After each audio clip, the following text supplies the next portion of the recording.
Hmm? Ah!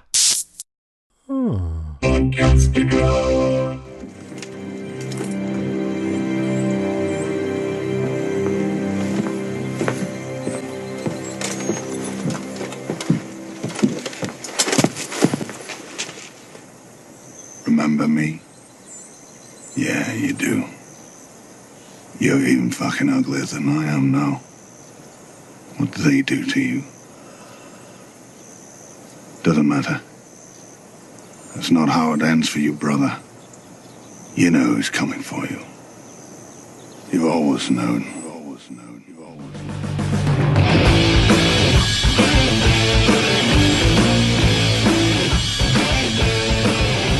Greetings, mudmen, thieves, and cravens, and welcome to another Still Smug Book Talk.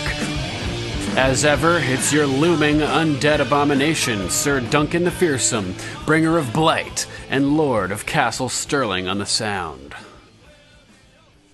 Joining us again this week is our guest host, Obsidian Crow. How's it going, Crow? It's going great. Just want to say thanks again for bringing me back. We covered quite a bunch of stuff last week, and just totally dig the book talk.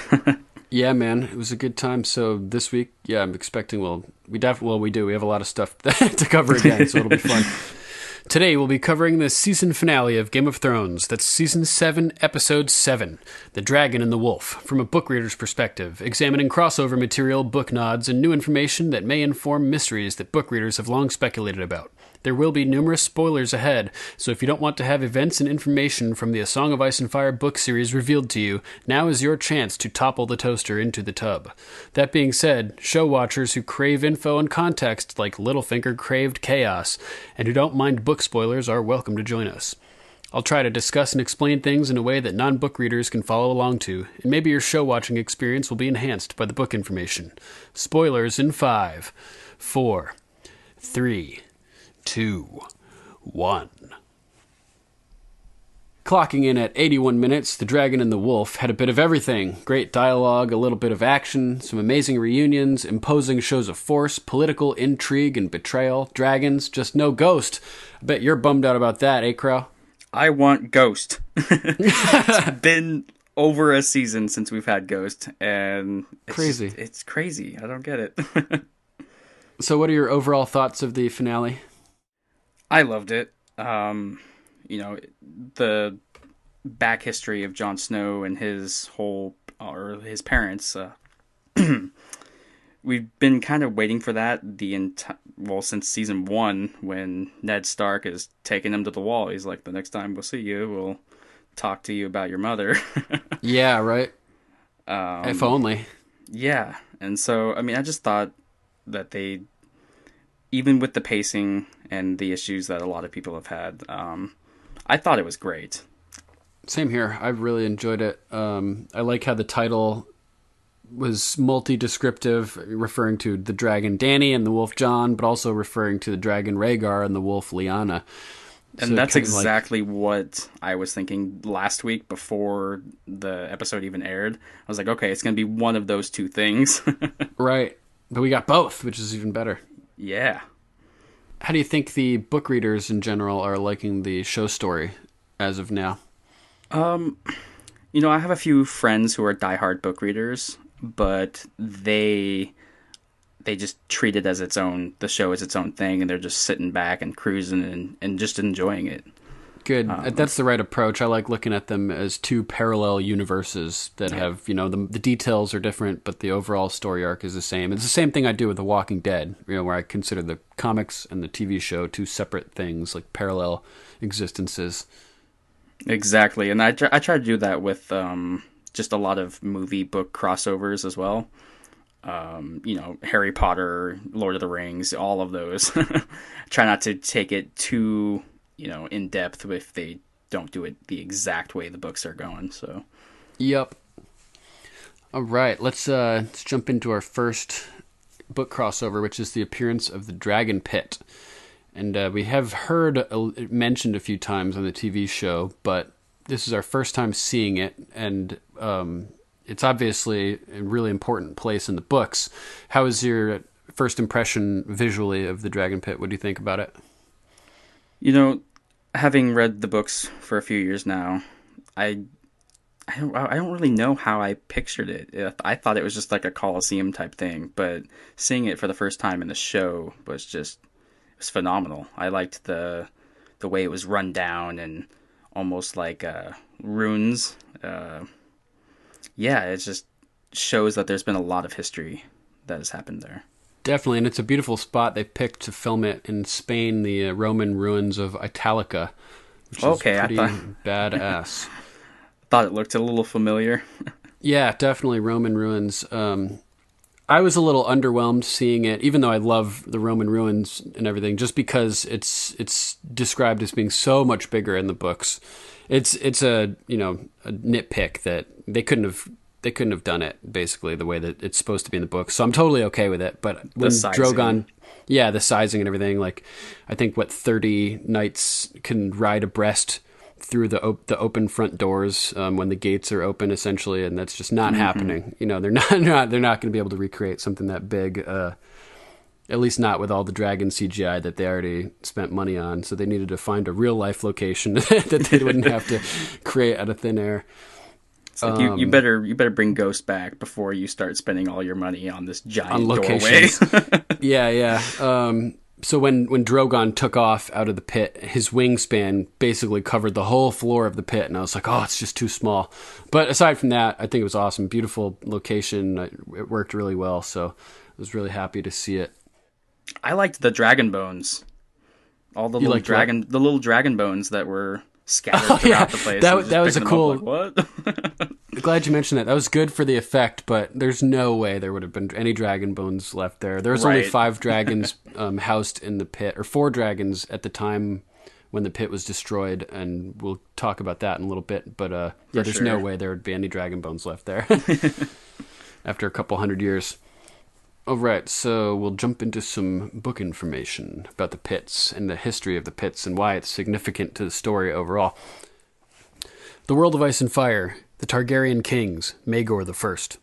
Hardly had the last stone been set on the Red Keep than Maegor commanded that the ruins of the Sept of Remembrance be cleared from the top of Rhaenys Hill, and with them the bones and ashes of the warriors' sons who had perished there.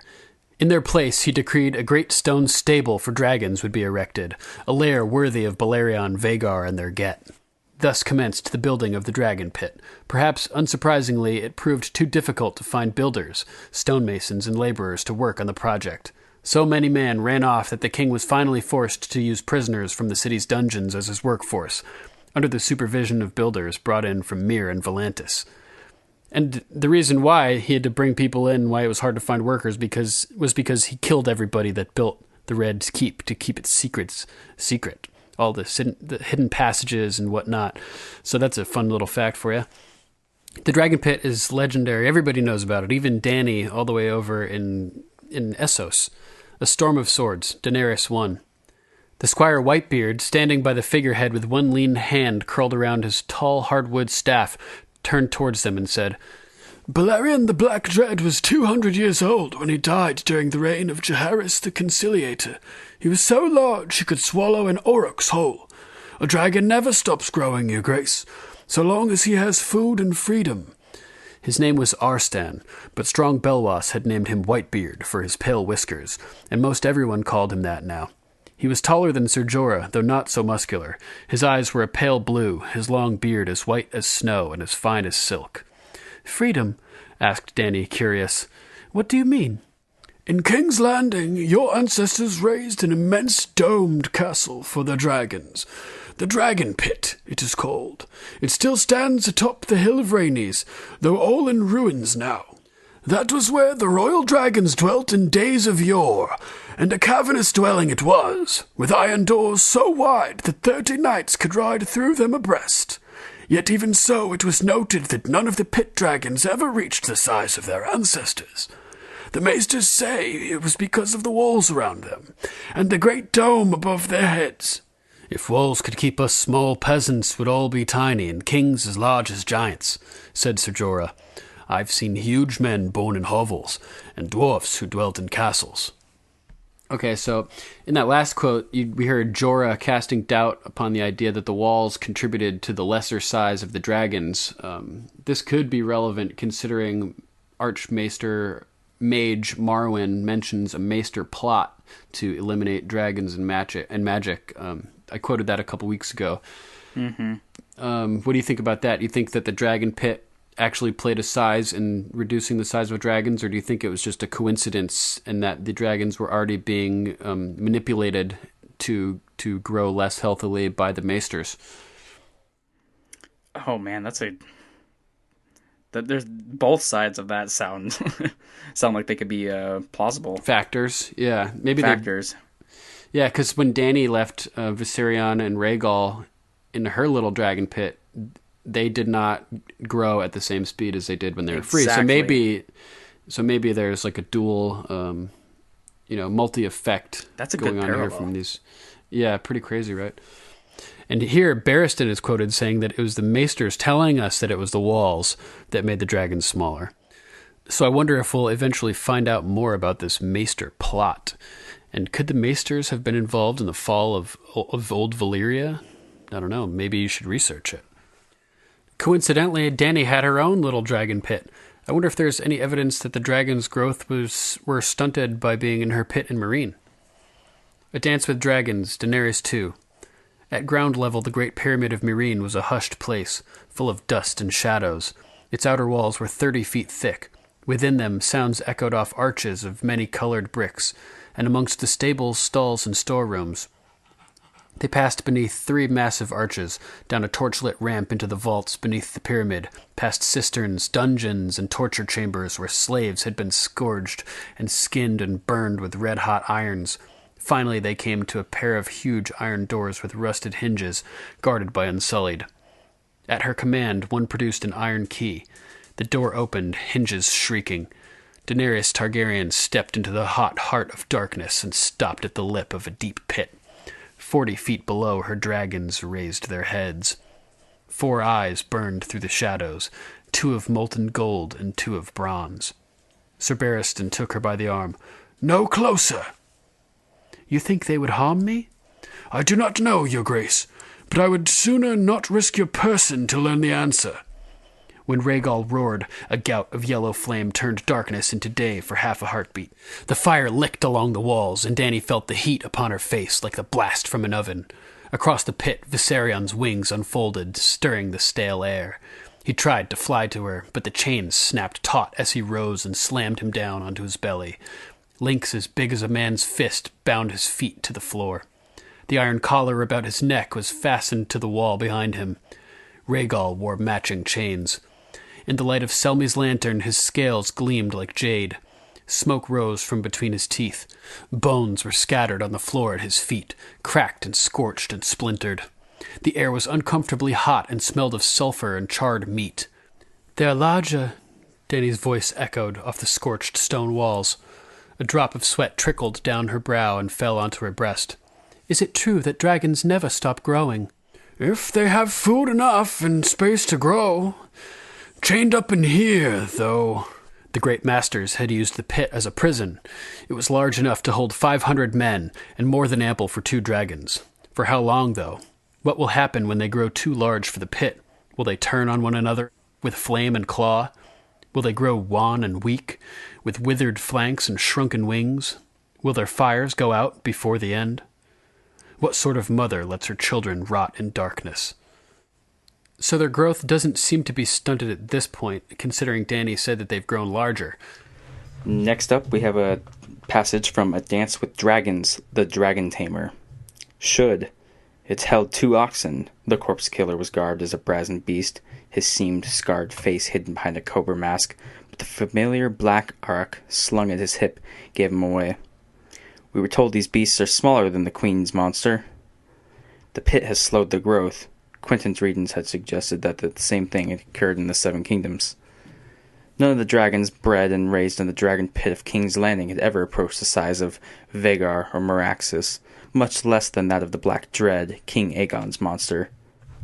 "Have you brought sufficient chains?" "How many dragons do you have?" said pretty Maris. "We have chains enough for 10, concealed beneath the meat."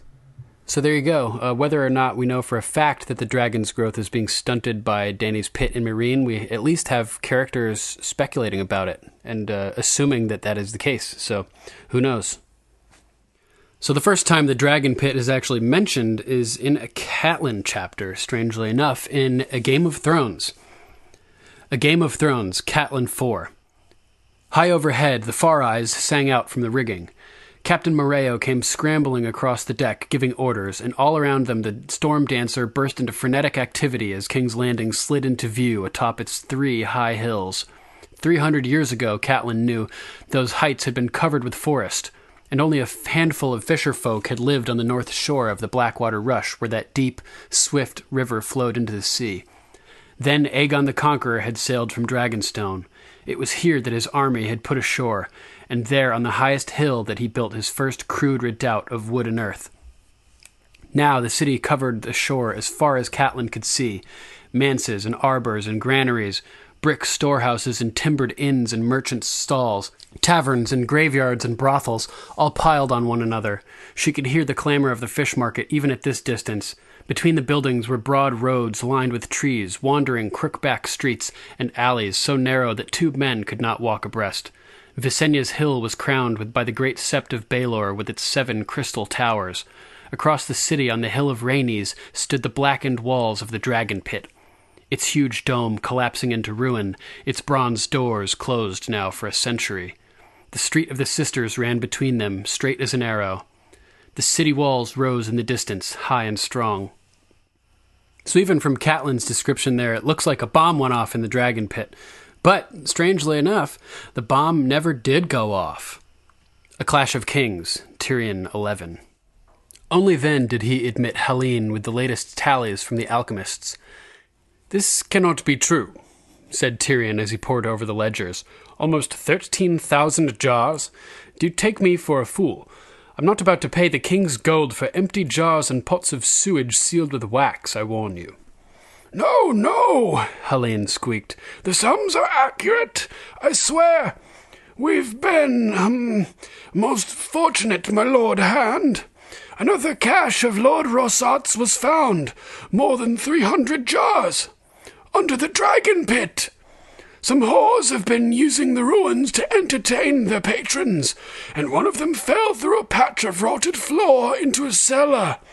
When he felt the jars, he mistook them for wine. He was so drunk he broke the seal and drank some." "There was a prince who tried that once," said Tyrion dryly. "I haven't seen any dragons rising over the city, so it seemed it didn't work this time either." The dragon pit atop the hill of Rhaenys had been abandoned for a century and a half. He supposed it was as good a place as any to store wildfire, and better than most, but it would have been nice if the late Lord Rossart had told someone. 300 jars, you say?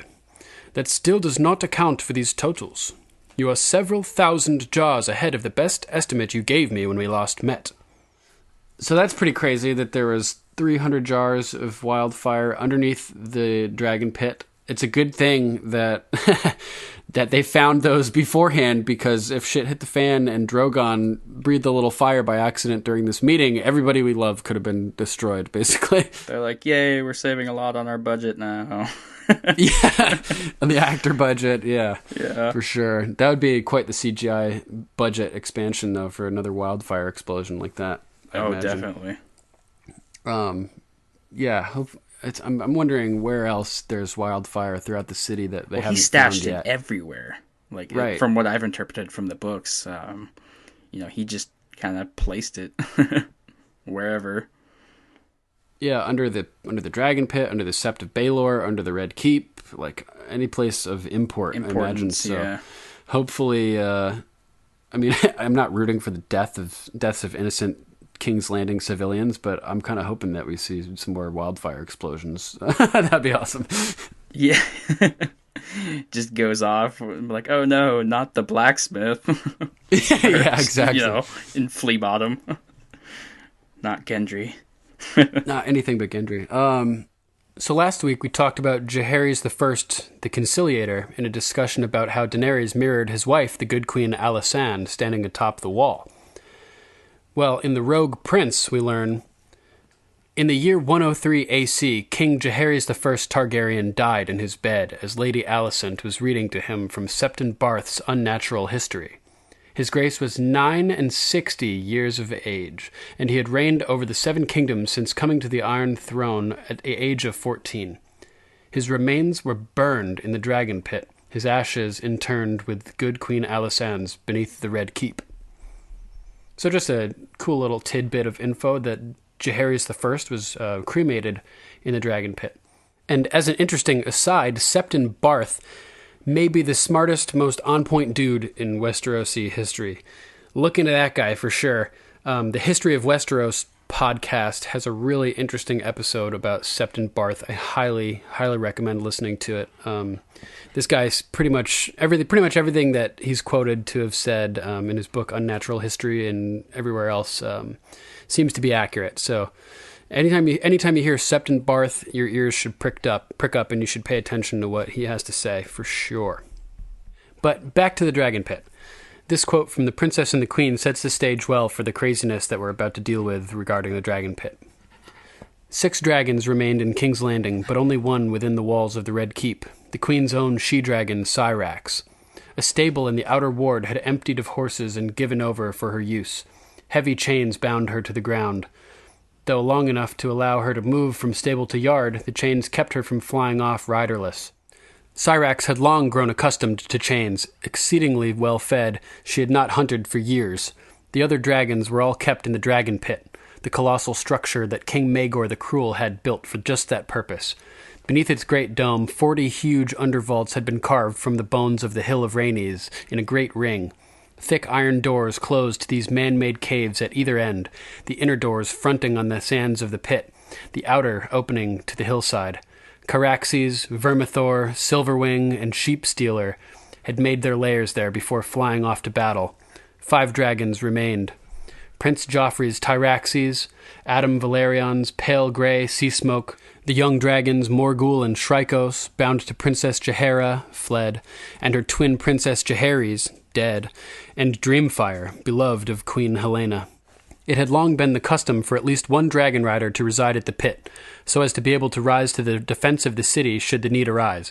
As Queen Rhaenyra preferred to keep her sons by her side, that duty fell to Adam Valerion.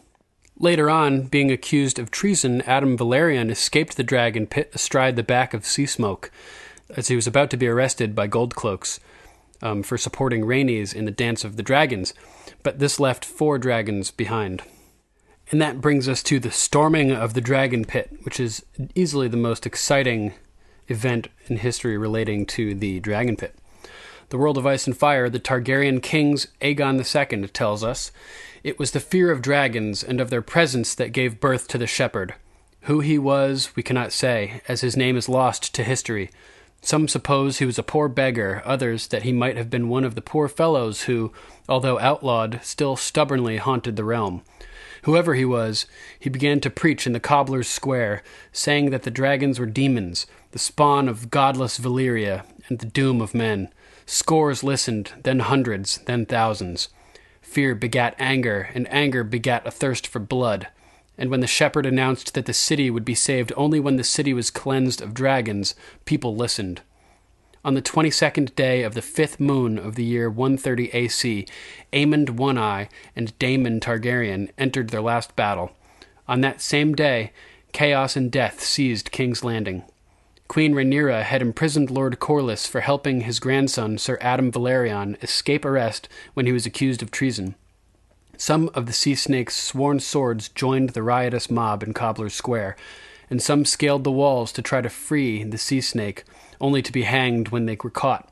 Queen Helena then fell to her death, impaled on the spikes surrounding Maegor's holdfast, a suicide, some said, others a murder.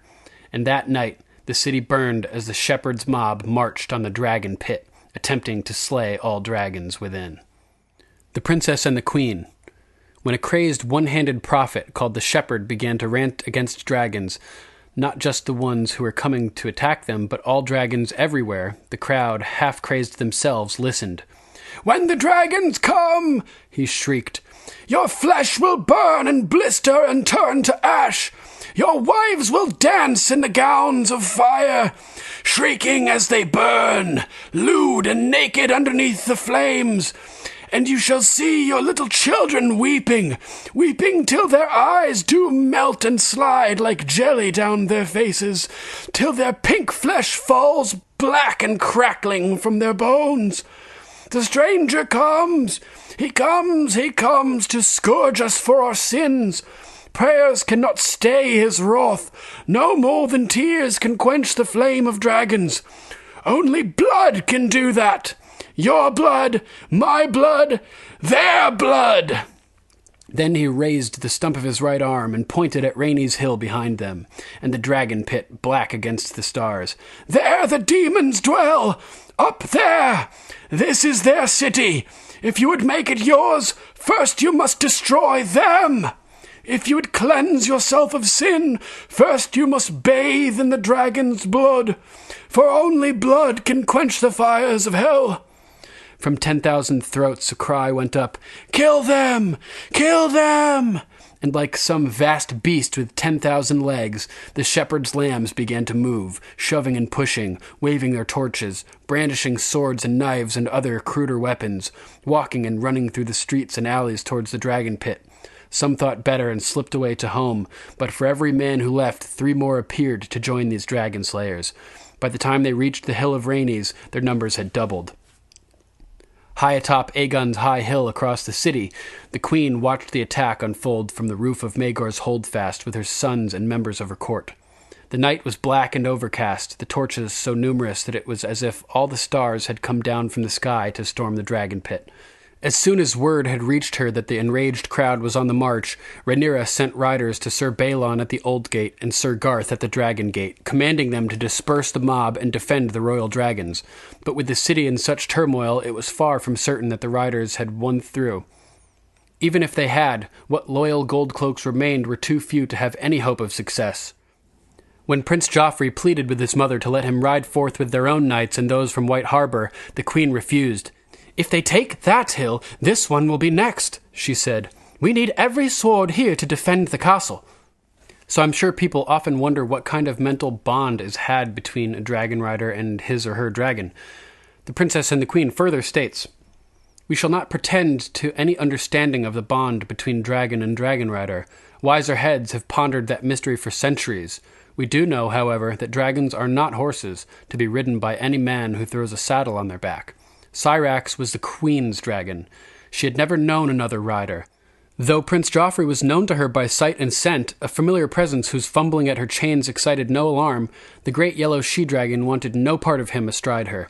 In his haste to be away before he could be stopped, the prince had vaulted onto Syrax without benefit of saddle or whip. His intent, we must presume, was either to fly Syrax into battle or, more likely, to cross the city to the dragon pit and his own Tyraxes. Mayhaps he meant to loose the other pit dragons as well. Joffrey never reached the Hill of Rainies. Once in the air, Syrax twisted beneath him, fighting to be free of this unfamiliar rider, and from below, stones and spears and arrows flew at him from the hands of the riders, maddening the dragon even further. 200 feet above Flea Bottom, Prince Joffrey slid from the dragon's back and plunged to the earth. The World of Ice and Fire, the battles of 130 AC. Storming of the dragon pit, no true battle, where an unruly mob under the leadership of a man known as the Shepherd went mad. This resulted in the death of 5 dragons, the loss of both Sir William Royce and the Valyrian sword Lamentation that he bore, and the deaths of Sir Glendon Good, who was Lord Commander of the Queen's Guard for 1 day, and Joffrey, Prince of Dragonstone. We also find out from the World Book, young Joffrey Valerian, the Prince of Dragonstone, plummeted to his death when trying to ride his mother's dragon, Syrax, to the dragon pit in order to save his own dragon, Tyraxes. Neither dragon survived. Wild tales and rumors followed about the deaths of the dragons, that some were hewn down by men, others by the shepherd, others by the warrior himself. Whatever the truth, 5 dragons died that bloody night as the mobs broke into the huge dome and found the dragons chained, and people perished in droves. Half the dragons that began the dance were already dead, and the war was not yet over. Rhaenyra fled the city shortly after. An end did come at last, but it was not the deaths of dragons or of princes that brought it about, but instead the death of the queen and the king for whom they, and tens of thousands more, had perished. Rhaenyra died first. When her husband, Prince Daemon, fell, House Valyrian turned against her. With her enemies once more in possession of King's Landing, she fled practically penniless and was forced to sell her crown to find passage to Dragonstone. But when she arrived, she found a freshly injured Aegon II there before her, with his dying dragon, Sunfire. The princess and the queen. Mayhaps the attackers hoped to take the dragons within whilst they slept, but the clangor of the assault made that impossible. Those who lived to tell tales afterwards spoke of shouts and screams, the smell of blood in the air, the splintering of oak and iron doors beneath crude rams, and the blows of countless axes. Seldom have so many men rushed so eagerly onto their own funeral pyres, Grand Maester Munkin later wrote. But a madness was upon them. There were 4 dragons housed within the dragon pit. By the time the first of the attackers came pouring out onto the sands, all 4 were roused, awake, and angry. No 2 chronicles agree on how many men and women died that night beneath the dragon pit's great dome. 200 or 2,000, be that as it may. For every man who perished, 10 suffered burns and yet survived. Trapped within the pit, hemmed in by walls and dome and bound by heavy chains, the dragons could not fly away, or use their wings to evade attacks and swoop down on their foes. Instead, they fought with horns and claws and teeth, turning this way and that like the bulls in a flea-bottom rat pit. But these bulls could breathe fire. The dragon pit was transformed into a fiery hell where burning men staggered screaming through the smoke, the flesh sloughing from their blackened bones. But for every man who died, 10 more appeared, shouting that the dragons must need die. One by one, they did. So the storming of the dragon pit seems to symbolize the beginning of the end of the Targaryen dynasty. As Danny said, in the finale, they were extraordinary, the Targaryens, because they had their dragons, and once they lost their dragons, they weren't really special anymore. Which is, it's true, but they had the opportunity to forge strength through character, and they did not. So that's kind of sad that they needed dragon, fire-breathing monsters to be special. When, like Superman has all the powers in the world, but that's not really what makes him special. In my opinion, it's his character and how he decides to use the powers. Exactly. You know what I mean? So, what about the what about the eye color and the hair? I mean, that makes him a little bit more unique. Pretty special. A little bit special. Yeah. But now we have the white dragon, Viserion, the ice Viserion, and he seems to be more powerful than either of the other dragons at this point. So that's speed. We could theoretically what? The speed. Crazy speed, laser blasts, and, blue laser basically, crazy sound that comes out. But so if we do see the extinguishment or like the death of all these dragons again, then it could give them another chance to build something based on character and not on pure strength alone, which would probably be better for the realm. Oh, definitely. It's really not good to have dragons flying around everywhere, right? As long as they can control them. If it's the undead one, that's just kind of... Well, I mean, for all the dragons, it's kind of hard to control. Danny right? Yeah, that's Drogon. Like why they built the pit in the first place, wasn't it? Yeah, Didn't they sort of build the pit to rein them in so that they wouldn't be wasting all the King's Landing citizens and stuff? Exactly. And then it just slowly dwindled down to the size of dogs. Yeah, so sadly, we're probably not going to have a fun, happy Westeros as long as there's dragons alive. To be a little bit more realistic about the situation. Realistic, everybody dies. Yeah. Interestingly, after the storming of the dragon pit, 2 pretender kings briefly ruled in King's Landing. Most people probably don't know about this. Pretty cool. The world of ice and fire, the Targaryen kings, Aegon II. Madness gripped the city after Rhaenyra fled, and it showed itself in many ways. Strangest of all was the rise of 2 pretender kings who reigned during the time remembered as the Moon of the Three Kings. The first was Trystane Truefire, a squire to a disreputable hedge knight named Sir Perkin the Flea, who Sir Perkin declared was the natural son of Viserys I. After the storming of the dragon pit and Rhaenyra's flight, the shepherd and his mob ruled much of the city, but Sir Perkin installed Trystane in the abandoned Red Keep and began to issue edicts. When Aegon II eventually retook the city, Trystane begged the boon of knighthood before he was executed, and this he received. The other king was curiouser still, a child who became known as Gaimon Palehair. The son of a whore, this 4-year-old boy was claimed to be a bastard of Aegon II, which was not improbable given the king's bawdy ways in his youth. From his seat in the House of Kisses atop Visenya's hill, he gathered followers by the thousands and issued a series of edicts. His mother later was hanged, having confessed he was the son of a silver-haired oarsman from Lys. But Gaimon was spared and taken into the king's household. In time, he befriended Aegon III, becoming his constant companion and food taster for some years, before dying of poison that might have been intended for the king himself. Okay, so wrapping up our info on the Dragon Pit and its significance, let's just briefly mention our dragons that died during the storming of the Dragon Pit. There was Dreamfire, who is Queen Helena's dragon, once the dragon of Jaehaerys I's sister, Rhaena, crushed beneath the collapsing dome at the storming of the Dragon Pit.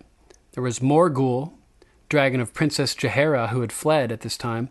She was too young for war and was killed at the storming of the Dragon Pit by the Burning Night. Shrykos, Prince Jaehaerys' dragon, who is dead at this time.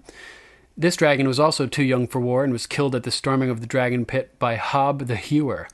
Syrax, Queen Rhaenyra's dragon, huge and formidable, killed at the storming of the Dragon Pit. Tyraxes, Prince Joffrey's dragon. Joffrey had died on his way, being bucked off of Queen Rhaenyra's dragon Syrax in an attempt to get to the Dragon Pit to save Tyraxes, which we know was a failure. Tyraxes was young but strong, killed at the storming of the Dragon Pit. So the hand that got cut off the white after Sandor kicked the box over and the white came flying out and running at Cersei and everything, and who is it? Jon Snow comes up and cuts off the guy's hand, and it starts crawling along the ground or whatever, and Qyburn, like a little kid, so excited, goes and picks it up. I felt, as soon as I saw the hand come flying off, it made me think of that original plot from A Game of Thrones, the first book, when Jorah Mormont wants to send the hand. Alistair Thorne back with the hand, right, exactly, for the same purpose, to show the king that this is a real issue and that they need men. Sadly, the hand was too deteriorated, right, by the time he got to King's Landing, and then even when he did get there, he had made a dick of himself interacting with Tyrion, so Tyrion basically told him to fuck off and never even gave him the meeting with the king that he wanted. If I'm correct, is that right? Yeah, I was thinking the same thing during the finale episode.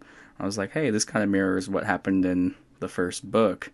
And it's just kind of funny that now Tyrion is there, the one, he's one of the guys trying to convince them that, hey, this hand will strangle you, with no body. Yeah, and it's if Alistair Thorne just hadn't been such a dick, maybe this message would have gotten through and Tyrion would have had the power to make a big difference way back in the day. Like, this could all be dealt with by now. By now, yeah. Yeah. I don't think Alistair could do that, though. I think that's just who he was.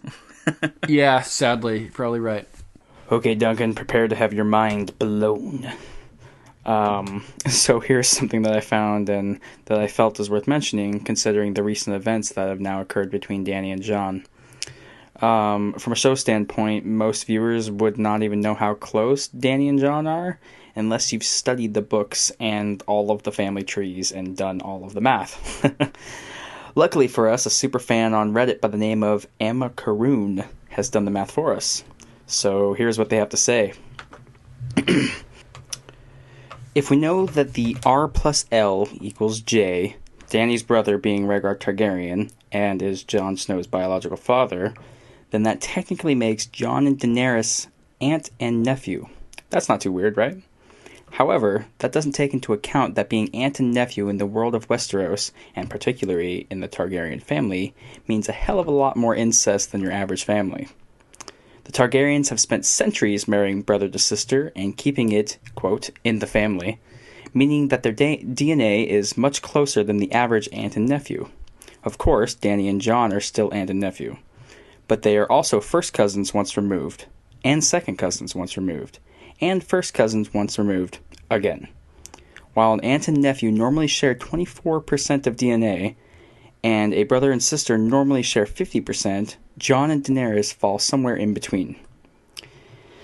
Targaryen family trees are a special kind of special. They look more like ladders than trees. Dany's father and mother, Aerys and Rhaela, were full siblings. So were her grandparents, Jaehaerys and Shera. You have to go all the way to her great-grandparents, Aegon V, Egg, from the Duncan Egg novellas, if you've read those, and Betha Blackwood to find a couple that was not closely related. Genetically, this makes Dany half Blackwood, a fourth Dane, and a fourth Targaryen. So because of all this incest, Rhaegar and Daenerys weren't just siblings. They were super siblings. Normal siblings share 50% of their DNA. Rhaegar and Daenerys shared 88%. That's approaching identical twin level of incest. This comes down to Jon and Daenerys sharing 44% of their DNA. So because of all of this incest, Rhaegar and Daenerys weren't just siblings. Again, they were super siblings. Dude, that's crazy. Genetically, they are closer to being full siblings than to being aunt and nephew. For comparison, Cersei and Jaime share 56.3% of their DNA, while Jon and the Stark kids share 13.3%. So that's a pretty crazy tree. What do you think, Dunk? Dude, that's I don't even. Yeah. I don't even know how you calculate that. Yeah, I don't even know how the guy did all the math on that, but kudos to the Redditor. Totally, man. Like, that's some crazy math right there. I had no idea that they were genetically that close. I guess I should have known based on their ancestry and all the inbreeding leading up to that point, but that is crazy. Speaking of breeding and inbreeding and everything related, you had something else relating to Dany and giving birth, right? During the episode, we get more talk about Dany not being able to conceive children. Now, correct me if I'm wrong, Duncan, but I believe that in the show it was never specifically stated that she was barren, and only so in the books by the witch. That is accurate. That part of the prophecy was completely left out by Mirri Maz-Dur, but I guess since Dany says it now, we're supposed to take it as canon, and that some conversation must have taken place off-screen where that was discussed. So, here is a passage that I found. A Storm of Swords, Daenerys 4. When he was gone, Dany threw herself down on the pillows beside her dragons. She had not meant to be so sharp with Ser Jorah, but his endless suspicion had finally woken her dragon. He will forgive me, she told herself. I am his liege. Dany found herself wondering whether he was right about Daario. She felt very lonely all of a sudden. Mirri Maz-Dur had promised that she would never bear a living child. House Targaryen will end with me. That made her sad. You must be my children, she told the dragons. My fierce 3 children. Arstan says that dragons live longer than men, so you go on long after I am dead. Drogon looped his neck around to nip at her hand. His teeth were very sharp, but he never broke her skin when they played like this. Dany laughed and rolled him back and forth until he roared, his tail lashing like a whip. It is longer than it was, she saw, and tomorrow it will be longer still. They grow quickly now, and when they are grown I shall have my wings. Mounted on a dragon, she could see herself leading her own men into battle, as she had in Astapor, but as yet they were still too small to bear her weight. So, Duncan, how do you feel about that? And how Dany and Jon are basically hooking up. Do you think that it's possible for them to conceive? I do. I think that they probably will conceive. I think Jon's going to die before the baby's born, and maybe it'll be a bastard, just to, rub it in, that Jon never wanted to raise a bastard or have a, father a bastard. I like that clip too. That reading. It's cool to hear Dany rolling Drogon around as a little baby dragon and his tail whipping back and forth and everything. It's just really cool. And yeah, it's interesting how how D&D left out that part of Mir Mazdur's prophecy on the TV show, only to mention it now in passing, or not in passing, but off screen essentially. Oh yeah, man, I totally agree with that. Okay, so our next topic is the Night King versus the Night's King. The Night King is the TV show character, and the Night's King is the book character, and they seem to be totally different. Did you ever pick up on that, Crow? Oh yeah, I totally did. While at work, I'm constantly going around with a Sharpie and auto-correcting, like on the boxes of our product and whatnot that we sell to the public. Fun fact, I work at Dark Horse Comics, just throwing that out there. So we sell all this stuff, and it's just TV product, but being a book reader, I was constantly going around being like, this is incorrect, and this is incorrect, and this is, I'm like, let me add an apostrophe S there. It's Night's King. It's funny. So here's some quotes about the Night's King from the book. And interestingly, Night's King is only mentioned 5 times in the entire A Song of Ice and Fire book series, and 4 times in the World of Ice and Fire book. The first time Night's King is mentioned is when Bran arrives at the Night Fort in A Storm of Swords, Bran 4. Jojen gazed up at him with the dark green eyes. "There's nothing here to hurt us, your grace." Bran wasn't so certain. The Night Fort had figured in some of Old Nan's scariest stories. It was here that Night's King had reigned, before his name was wiped from the memory of man.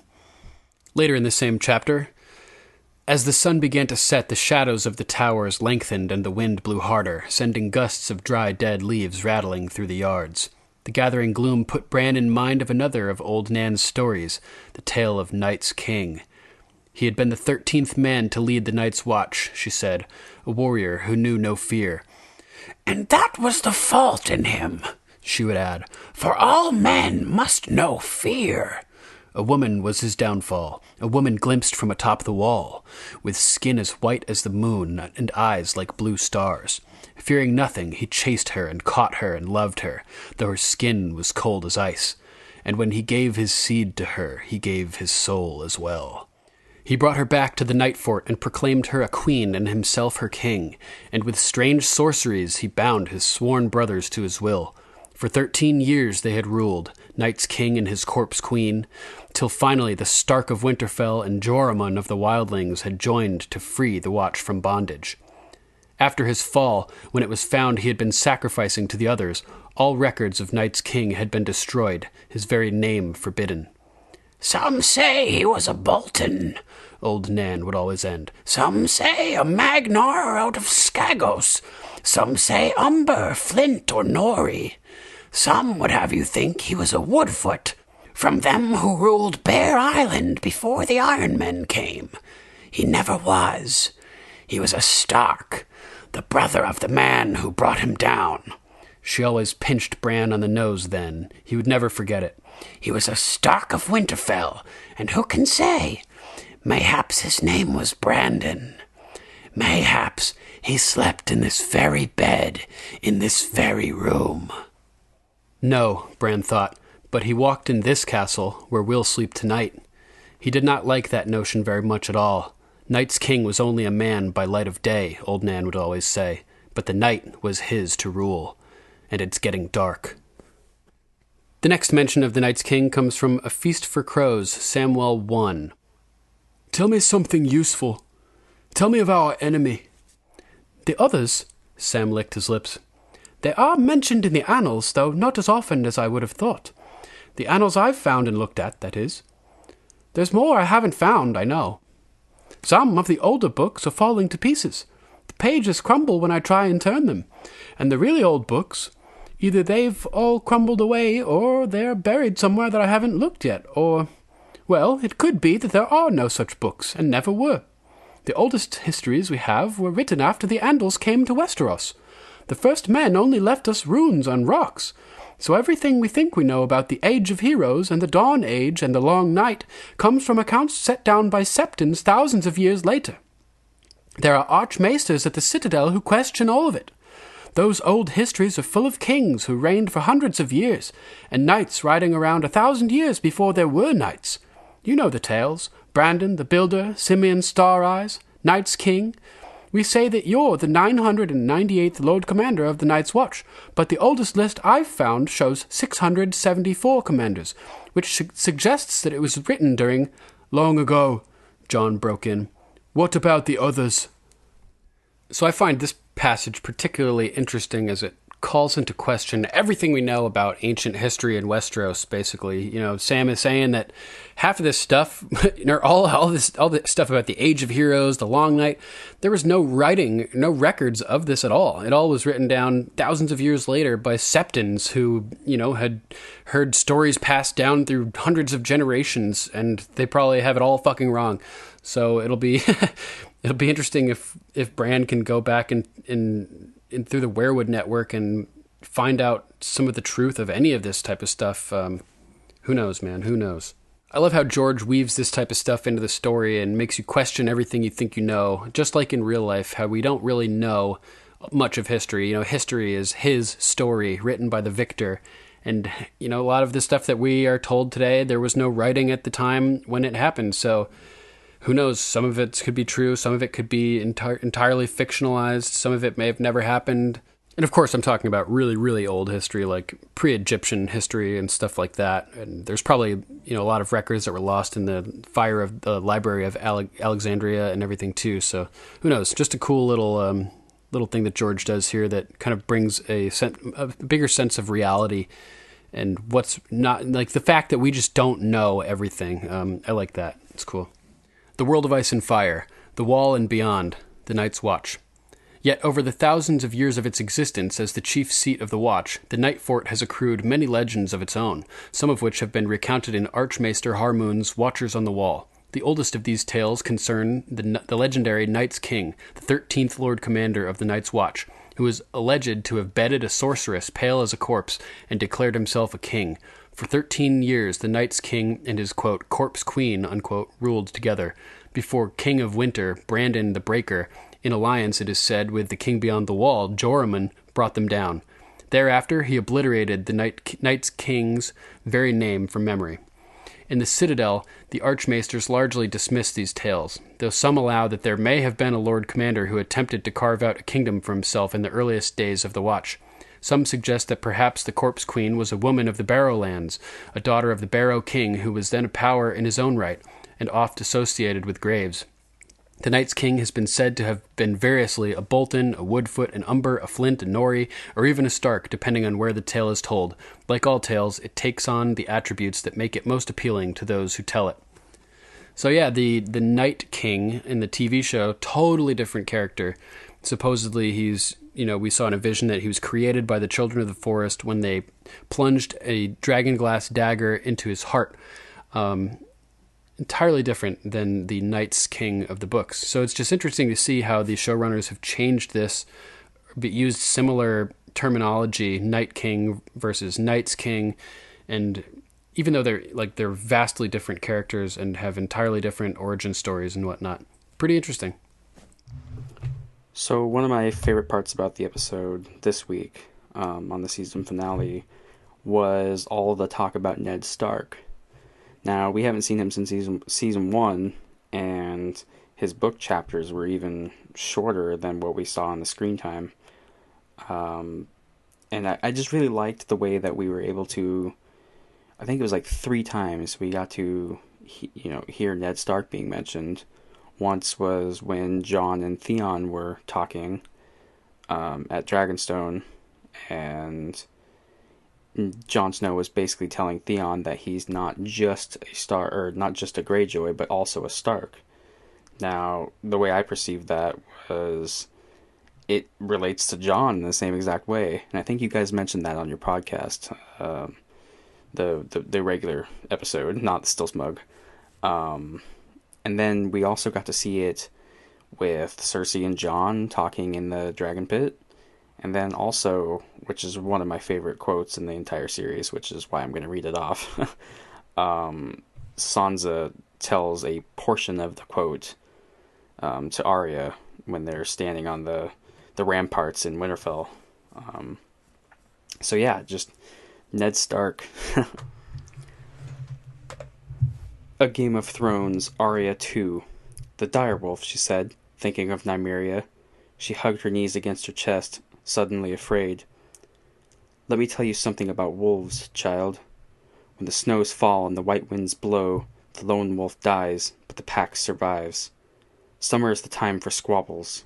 In winter, we must protect one another, keep each other warm, share our strengths. So if you must hate, Arya, hate those who would truly do us harm. Septa Mordane is a good woman, and Sansa is your sister. You may be as different as the sun and the moon, but the same blood flows through both of your hearts. You need her, as she needs you, and I need both of you. God's help me.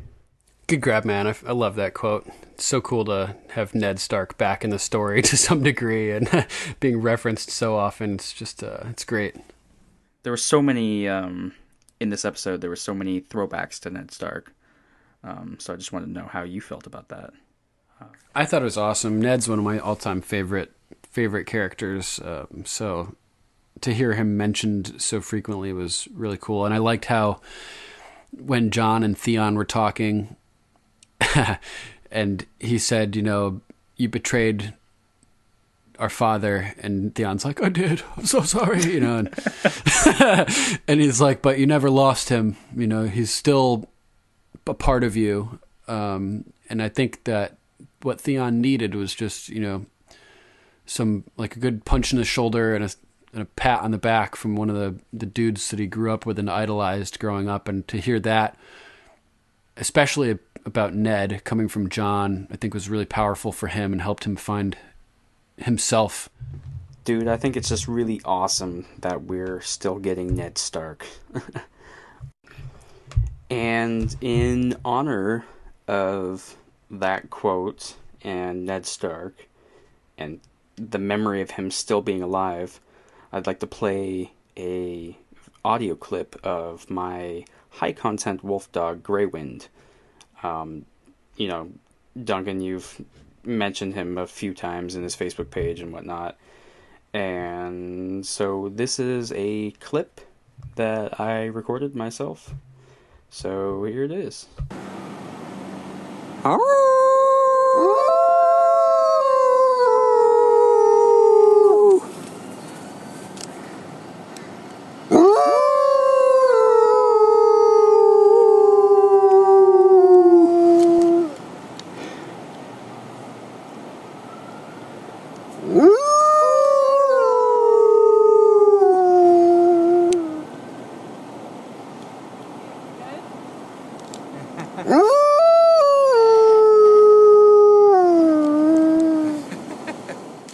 Okay, but seriously, where the hell is Ghost? Yes, yeah, man, I feel you.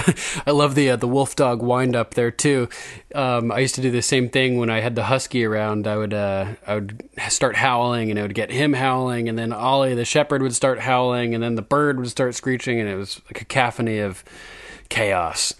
Greywind the wolf dog, people.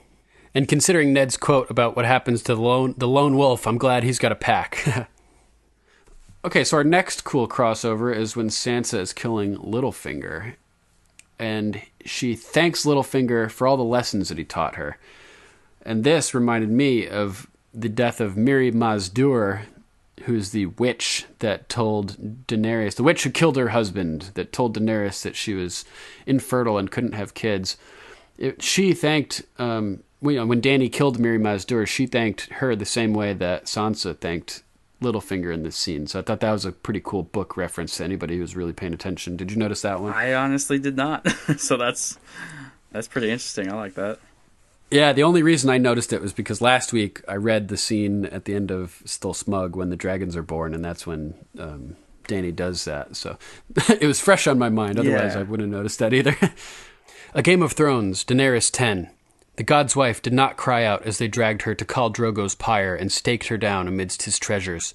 Dany poured the oil over the woman's head herself. I thank you, Mirri Maz Duur, she said, for the lessons you have taught me. You will not hear me scream, Mirri responded as the oil dripped from her hair and soaked her clothing. I will, Dany said, but it is not your screams I want, only your life. I remember what you told me. Only death can pay for life. Miri Mazdur opened her mouth, but made no reply. As she stepped away, Danny saw that the contempt was gone from the Meiji's flat black eyes. In its place was something that might have been fear. Then there was nothing to be done but watch the sun and look for the first star. "What have you got next for us, Crow?" So, in this episode, we were finally revealed Jon Snow's true name, which is Aegon Targaryen. Throughout the book series, we are told of the many Aegons, and what would have been the sixth Aegon to take the throne, had the mountain have not smashed their heads, well, both of their heads, Rhaegar had 2 children, against the wall. From a show watcher viewpoint only, you might not really be brushed up on the children of Rhaegar, or the prophecy, and of young Griff. From my interpretation, I believe that D&D sort of combined Jon Snow and young Griff a little bit, which I get why they did that, but it'll be kind of funny if young Griff has a major role in the series. So here's what we have on Rhaegar and Aegon and young Griff. A Feast for Crows, Samwell 4. The healers of the Citadel are the best in the 7 kingdoms. For a while I hoped. On Braavos, it had seemed possible that Aemon might recover. Zondu's talk of dragons had almost seemed to restore the old man to himself. That night he ate every bite Sam put before him. "No one ever looked for a girl," he said. "It was a prince that was promised, not a princess. Rhaegar, I thought. The smoke was from the fire that devoured Summerhall on the day of his birth, the salt from the tears shed for those who died. He shared my belief when he was young, but later he became persuaded that it was his own son who fulfilled the prophecy. For a comet had been seen above King's Landing on the night that Aegon was conceived, and Rhaegar was certain that the bleeding star had to be the comet. What fools we were, who thought ourselves so wise. The error crept into the translation. Dragons are neither male nor female. Barth saw the truth of that. But now one and now the other, as changeable as flame. The language misled us all for 1,000 years. Daenerys is the one, born amidst salt and smoke. The dragons prove it. Just talking of her seemed to make him stronger. I must go to her. I must. Would that I was even 10 years younger." Oh man, so sad that Maester Aemon finally feels like he has a purpose right as he's about to die, and then does die. That's just brutal. But also, I told you guys to pay attention to Sept and Barth, because he knows what's going on. A Dance with Dragons, Daenerys 1. Man wants to be king of the rabbits. He best wear a pair of old floppy rabbit ears. The floppy ears she chose today were made of sheer white linen, with a fringe of golden tassels. With Jikwi's help, she wound the tiara around herself correctly on her 3rd attempt. Eerie fetched her crown, wrought in the shape of a 3-headed dragon of her house. Its coils were gold, its wings silver, its 3 heads ivory, onyx, and jade. Dany's neck and shoulders would be stiff and sore from the weight of it before the day was done. A crown should not sit easily on the head. One of her royal forebears had said that once. Some Aegon, but which one? 5 Aegons had ruled the 7 kingdoms of Westeros. There would have been a 6th, but the usurper's dogs had murdered her brother's son when he was still a babe at the breast. If he had lived, I might have married him. Aegon would have been closer to my age than Viserys. Dany had only been conceived when Aegon and his sister were murdered. Their father, her brother Rhaegar, perished even earlier, slain by the usurper on the Trident. Her brother Viserys had died screaming in Vaes Dothrak with a crown of molten gold on his head. They will kill me too if I allow it. The knives that slew my stalwart shield were meant for me. So interestingly, here we get another connection with Daenerys talking about an incest marriage, and this one is to another son of Rhaegar's. So she's already considered and had accepted that she potentially would have been marrying a nephew of hers. So if that sheds any light into her views on the TV show, then she probably wouldn't have a problem marrying Jon. Unless she did have reservations in the first place about marrying a nephew like Aegon or something like that. But also, you have to consider the fact that she's fallen in love with Jon. So wonder how that would affect her or contradict her opinions on marrying a nephew.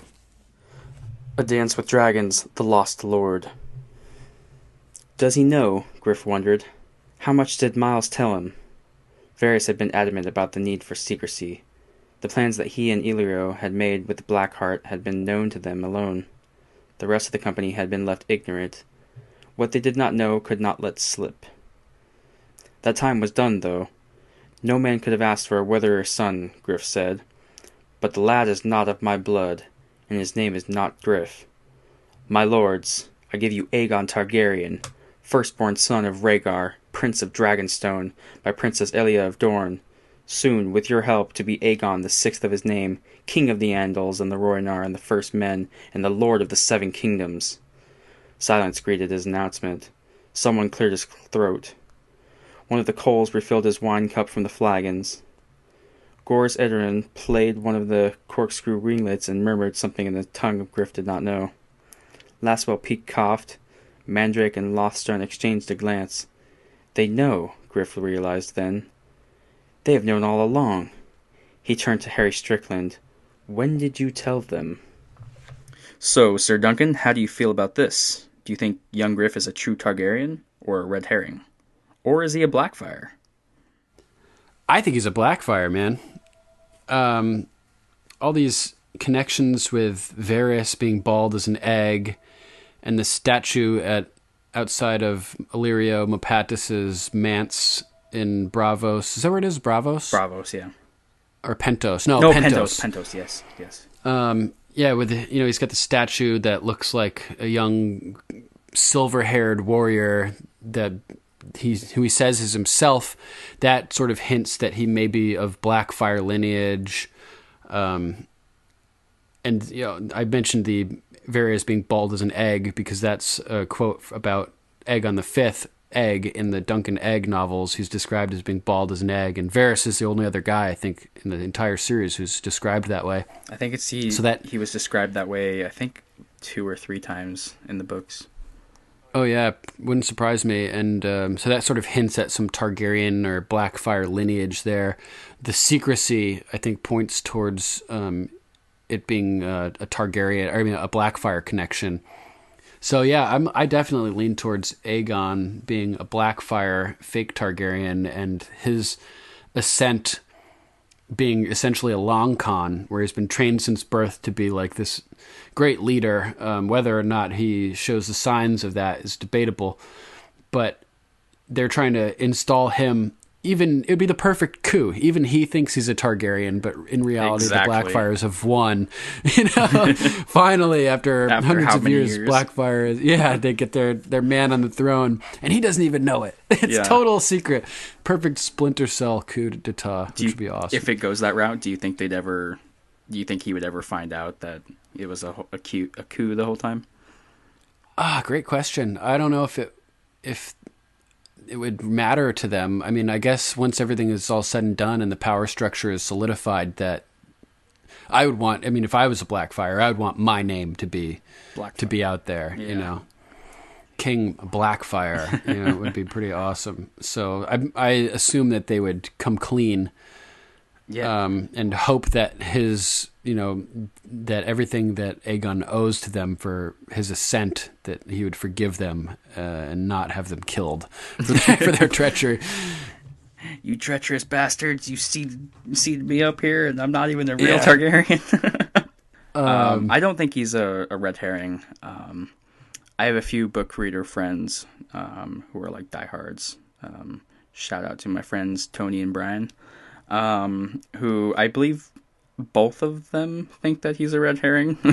Interesting. But I'm like just as in a total fake, total fraud. Yeah, just a total, like, they're just playing him up to be this character. No heritage at all. Yeah.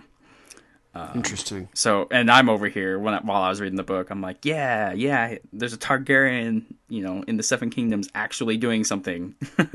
Yeah. I just enjoyed the Blackfire Rebellion so much, learning about them in Duncan Egg and everything, that I think it'd be awesome to have, a resurgence of the Blackfire name somehow. Yeah. And this is the perfect vessel to do it. It would be great. I believe that the showrunners, D&D, they just took young Griff and kind of added a little bit of him to John and kind of combines the characters for John Show. Yeah, could be. I say that a lot. John Show. Johnny. And John Show. I just got that. Yeah, it took me a second. And then the same with Gendry, as Edric Storm, I believe is his name. The other bastard. Definitely combined those two. Yeah. Next interesting parallel is the concept of love being the death of duty. And at the end of the episode, love takes hold and John walks down the hallway to the cabin of Queen of Dany, the Mother of Dragons, on their ship heading to White Harbor. And like I said, love takes hold at that part. And Tyrion's face when he sees what's going down, he's not stoked, and the music is really ominous. And I think he's partly jealous, but I also think that he's seeing that the injection of feelings and emotions into this situation may not be good for their leaders to maintain their strategic mindsets for coordinating this fight and all the politics that's going on and everything. What do you think about this concept, that love is the death of duty? Yeah, I mean, I don't know. I'm still trying to wrap my head around on the whole concept of Jon and Dany actually being side by side finally. Because I mean, you read the books for years and years and years, and Jon Snow is just still hanging out in the snow with all that blood. Yeah, basically. With all that blood. All that blood, yeah. Yep. So, I don't know. Yeah, I can see it, yeah. Yeah, there was Maester Aemon who had said that to Jon in the books. And Jon seems to have mixed feelings about the veracity of the concept, at least at first. Yeah, I think it was... I don't know. His attitude towards that really changed after Ygritte, I feel. Yeah, you're probably right. So it's pretty interesting that he had succumbed to it at this point, especially given after what happened with Robb and all the various examples and we've his seen dad. Of his real dad. Yeah, I mean, yeah, Rhaegar, who ran off with Lyanna and caused the downfall of his house and dynasty. Well, I guess not his dynasty because Jon survived. But yeah, pretty interesting concept. So here's a passage from A Game of Thrones, Jon 8. Jon's fingers were in the bucket, blood up to the wrist. "Darwin says the wildlings call us crows," he said uncertainly. "The crow is the raven's poor cousin. They're both beggars and black, hated and misunderstood." Jon wished he understood what they were talking about and why. Why did he care about ravens and doves? If the old man had something to say to him, why couldn't he just say it? "Jon, did you ever wonder why the men of the Night's Watch take no wives and father no children?" Maester Aemon asked. Jon shrugged. "No." He scattered more meat. The fingers of his left hand were slimy with blood, and his right throbbed from the weight of the bucket. "So they will not love," the old man answered, "for love is the bane of honor, the death of duty." That did not sound right to Jon, yet he said nothing. The maester was 100 years old, and a high officer of the Night's Watch. It was not his place to contradict him. The old man seemed to sense his doubts. "Tell me, Jon, if the day should ever come when your lord father must needs choose between honor on the one hand and those he loves on the other, what would he do?" Jon hesitated. He wanted to say that Lord Eddard would never dishonor himself, not even for love, yet inside a small, sly voice whispered, "He fathered a bastard. Where was the honor in that? And your mother, what of his duty to her? He will not even say her name." "He would do whatever was right," he said, ringingly, to make up for his hesitation, "no matter what." "Then Lord Eddard is a man in 10,000. Most of us are not so strong. What is honor compared to a woman's love? What is duty against the feel of a newborn son in your arms, or the memory of a brother's smile? Wind and words. We're only human, and the gods have fashioned us for love. That is our great glory and our great tragedy. The men who formed the Night's Watch knew that only their courage shielded the realm from the darkness to the north. They knew they must have no divided loyalties to weaken their resolve, so they vowed they would have no wives nor children.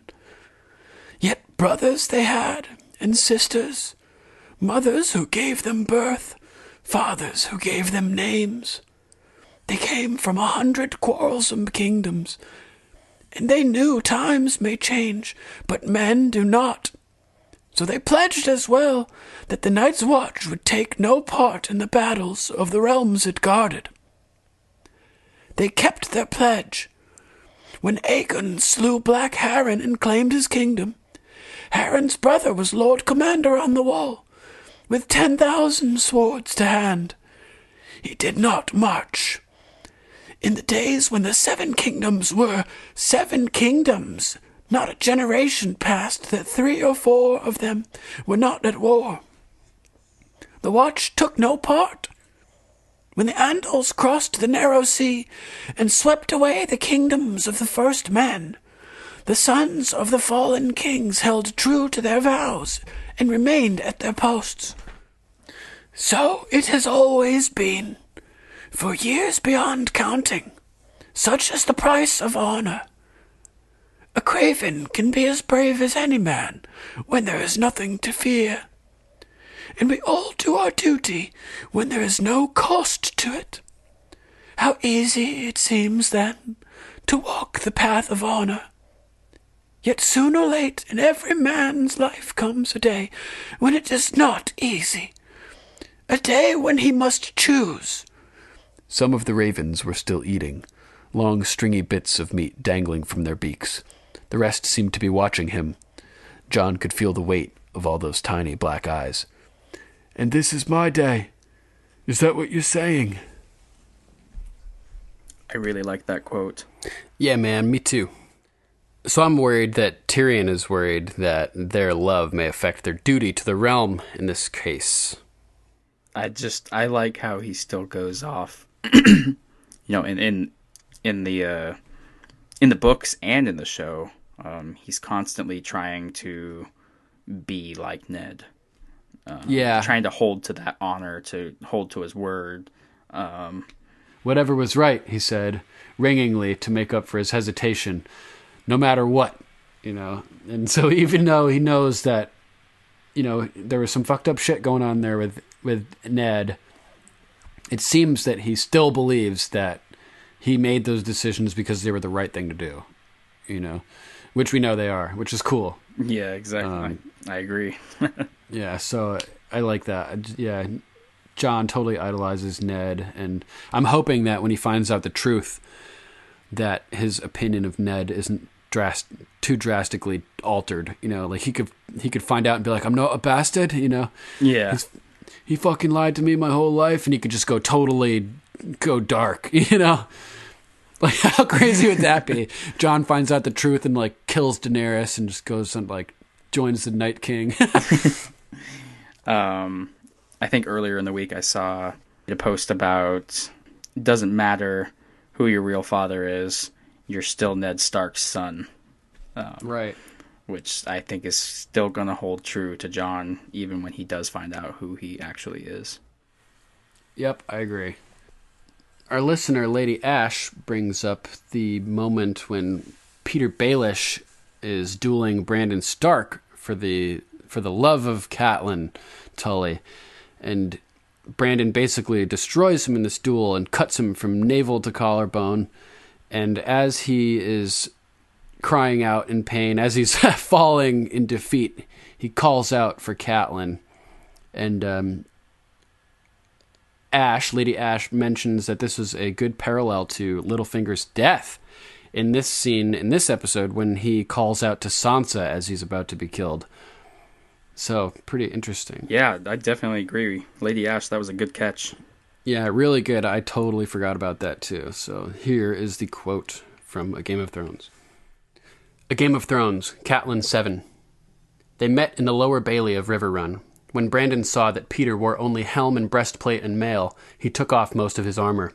Peter had begged her for a favor he might wear, but she had turned him away.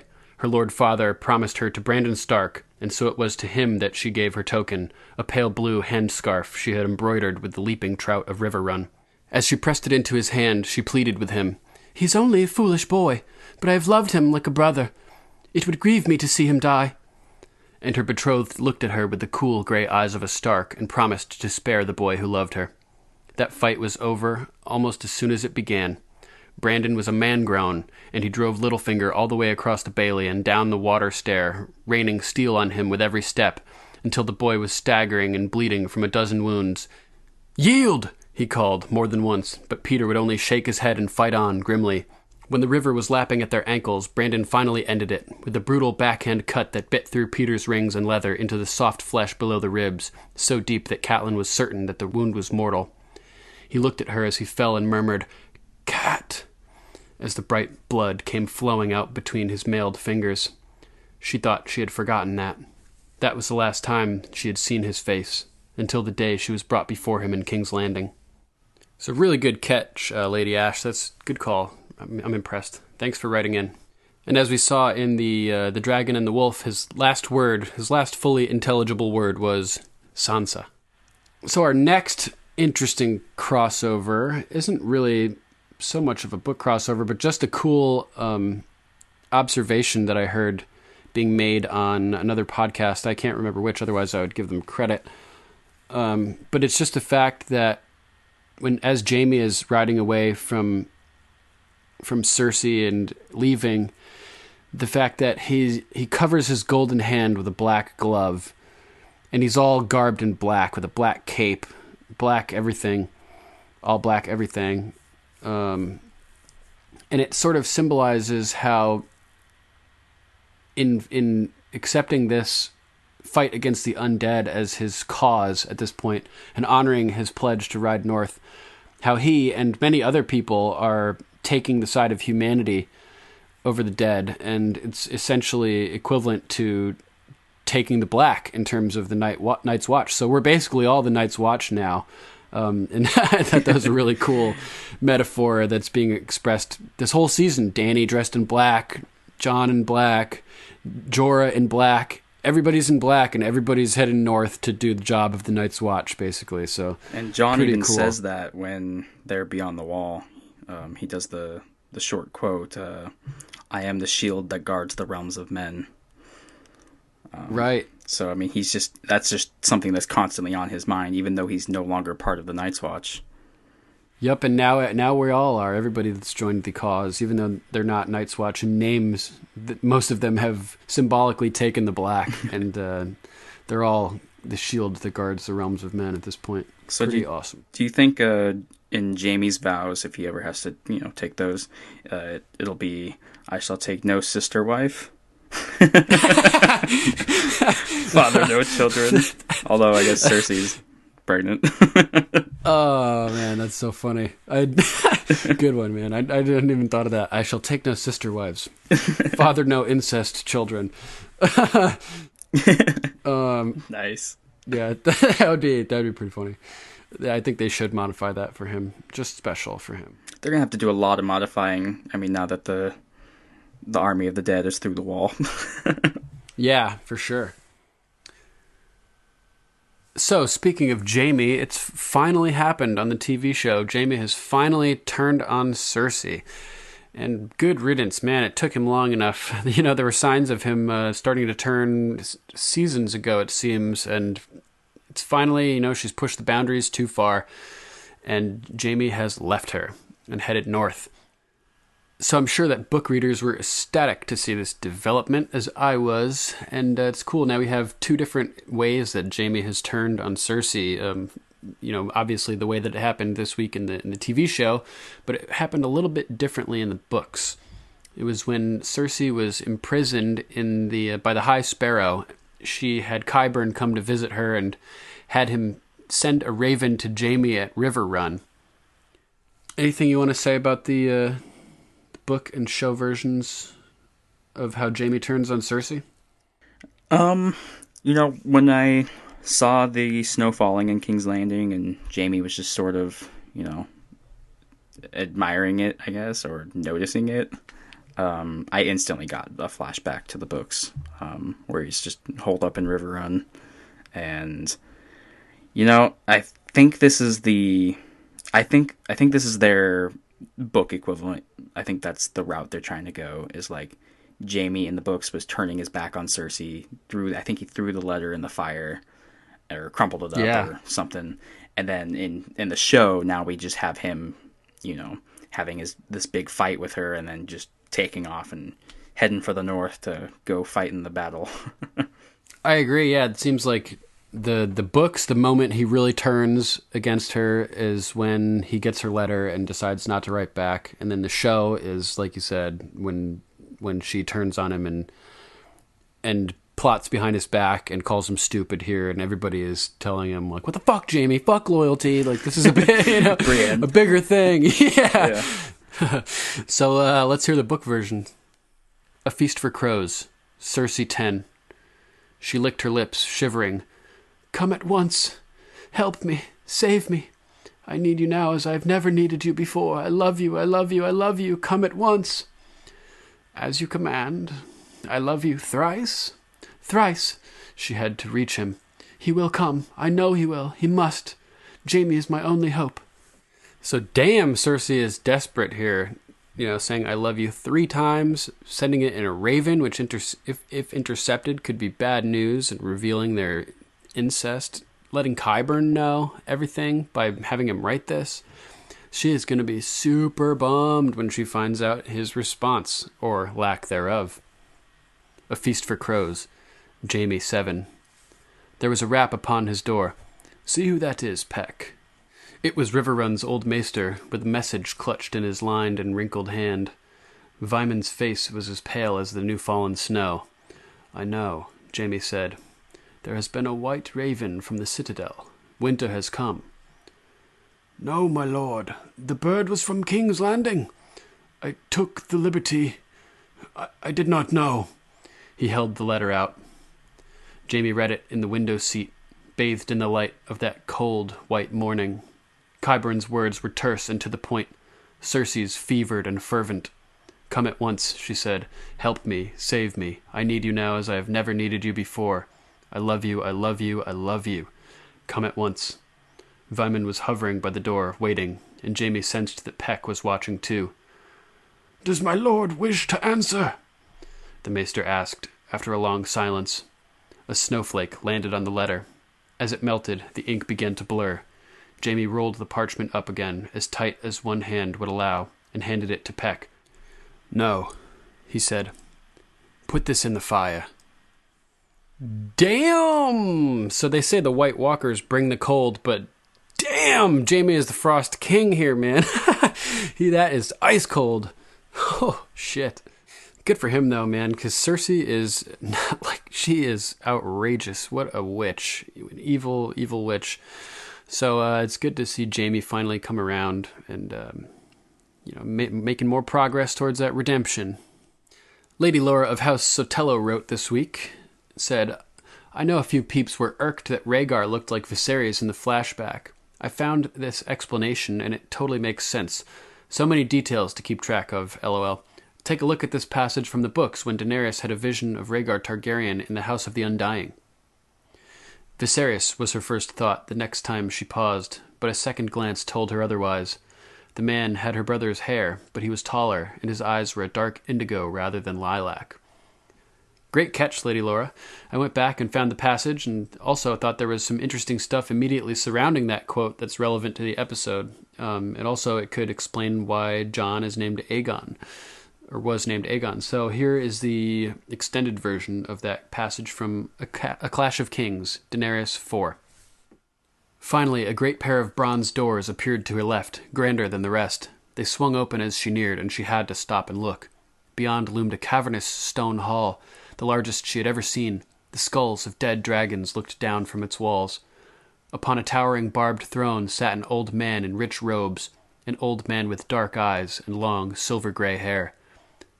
"Let him be king over charred bones and cooked meat," he said to a man below him. "Let him be king of ashes!" Drogon shrieked, his claws digging through silk and skin, but the king on his throne never heard, and Dany moved on. Viserys was her first thought the next time she paused, but a second glance told her otherwise. The man had her brother's hair, but he was taller, and his eyes were a dark indigo rather than lilac. "Aegon," he said to a woman nursing a newborn babe in a great wooden bed, "what better name for a king?" "Will you make a song for him?" the woman asked. "He has a song," the man replied. "He is the prince that was promised, and his is the song of ice and fire." He looked up when he said it, and his eyes met Dany's, and it seemed as if he saw her standing there beyond the door. "There must be one more," he said, though whether he was speaking to her or the woman in the bed she could not say. "The dragon has 3 heads." He went to the window seat, picked up a harp, and ran his fingers lightly over its silvery strings. Sweet sadness filled the room as man and wife and babe faded like the morning mist, only the music lingering behind to speed her on her way. So, Crow, I guess there is book evidence to sort of reinforce their decision, D&D's decision, to make Rhaegar look strikingly similar to Viserys. Yeah, honestly, I didn't have a problem with it. I was like, oh, they're brothers, they kind of... Yeah. Like, they probably all have the same sort of, style and look, and, people take after one another. I mean, even though they weren't even related, look at Sansa and Cersei.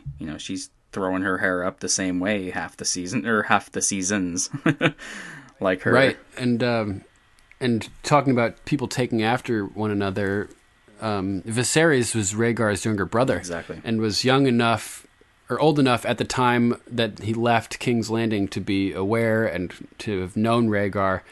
And so he probably has this all these memories of his older brother who he idolized, who was like the greatest jouster and swordsman and just champion that around at the time, aside from Arthur Dayne, who was on the same level. Mm-hmm. But the way that Viserys dresses is probably based on the way Rhaegar dressed. His hairdo is probably copying Rhaegar because he idolized this guy. So it makes the character of Viserys even more sad in retrospect. Now that we've seen Rhaegar, that he was never even really his own person. Yeah, he was just living in the shadow of Rhaegar. To kind of contradict that whole thing that you just said.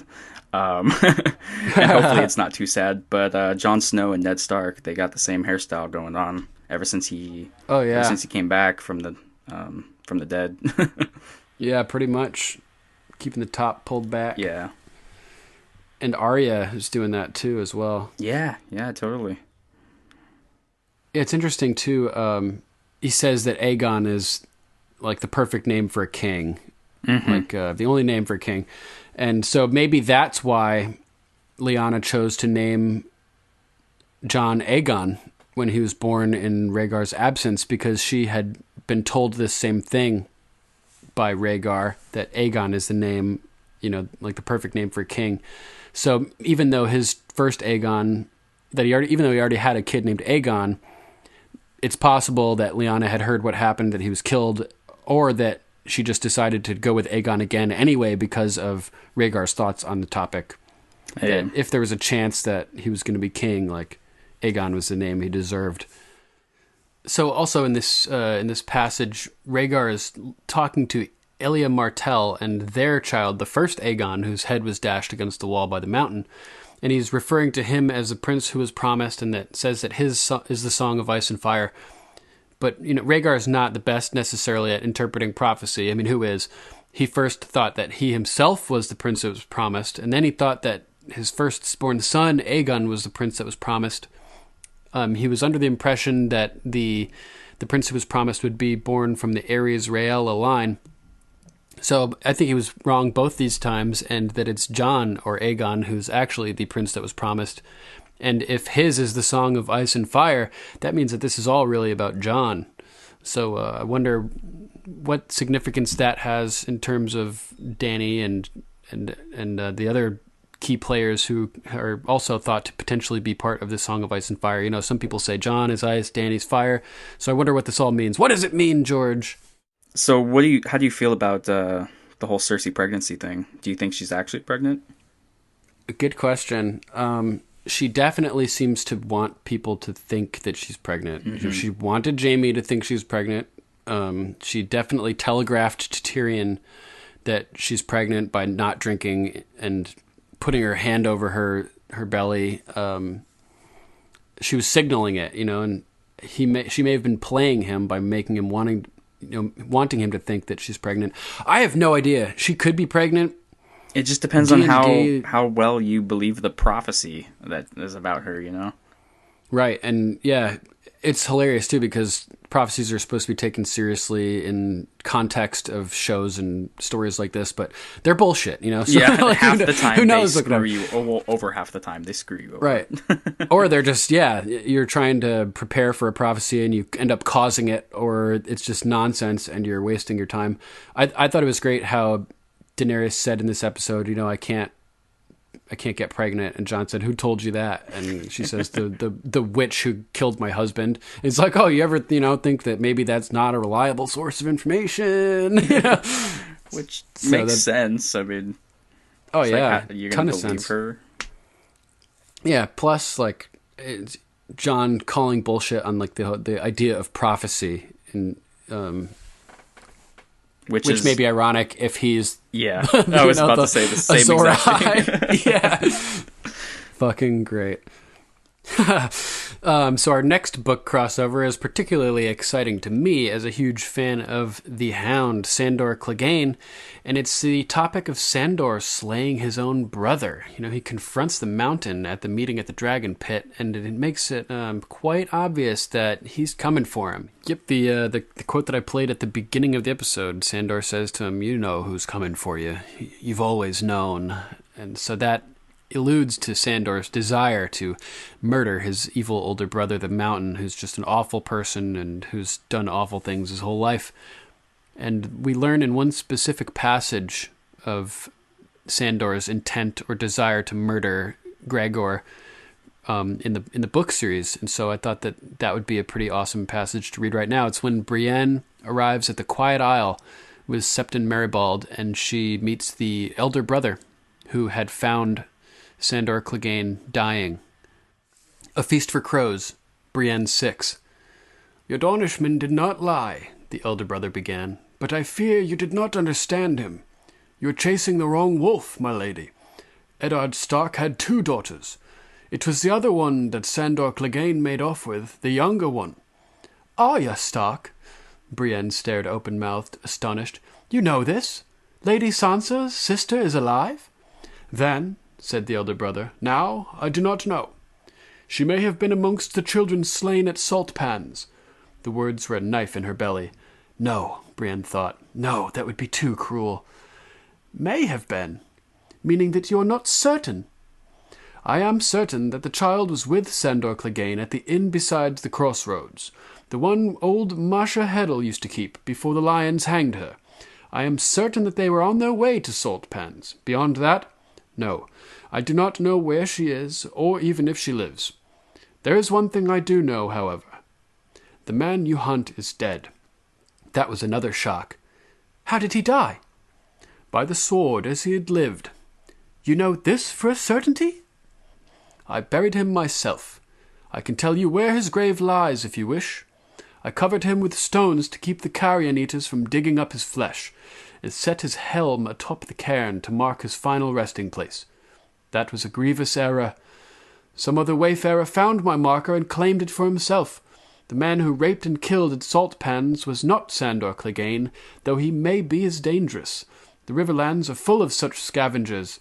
I will not call them wolves. Wolves are nobler than that, and so are dogs, I think. I know little of this man, Sandor Clegane. He was Prince Joffrey's sworn shield for many a year, and even here we would hear tell of his deeds, both good and ill. If even half of what we heard was true, this was a bitter, tormented soul, a sinner who mocked both gods and men.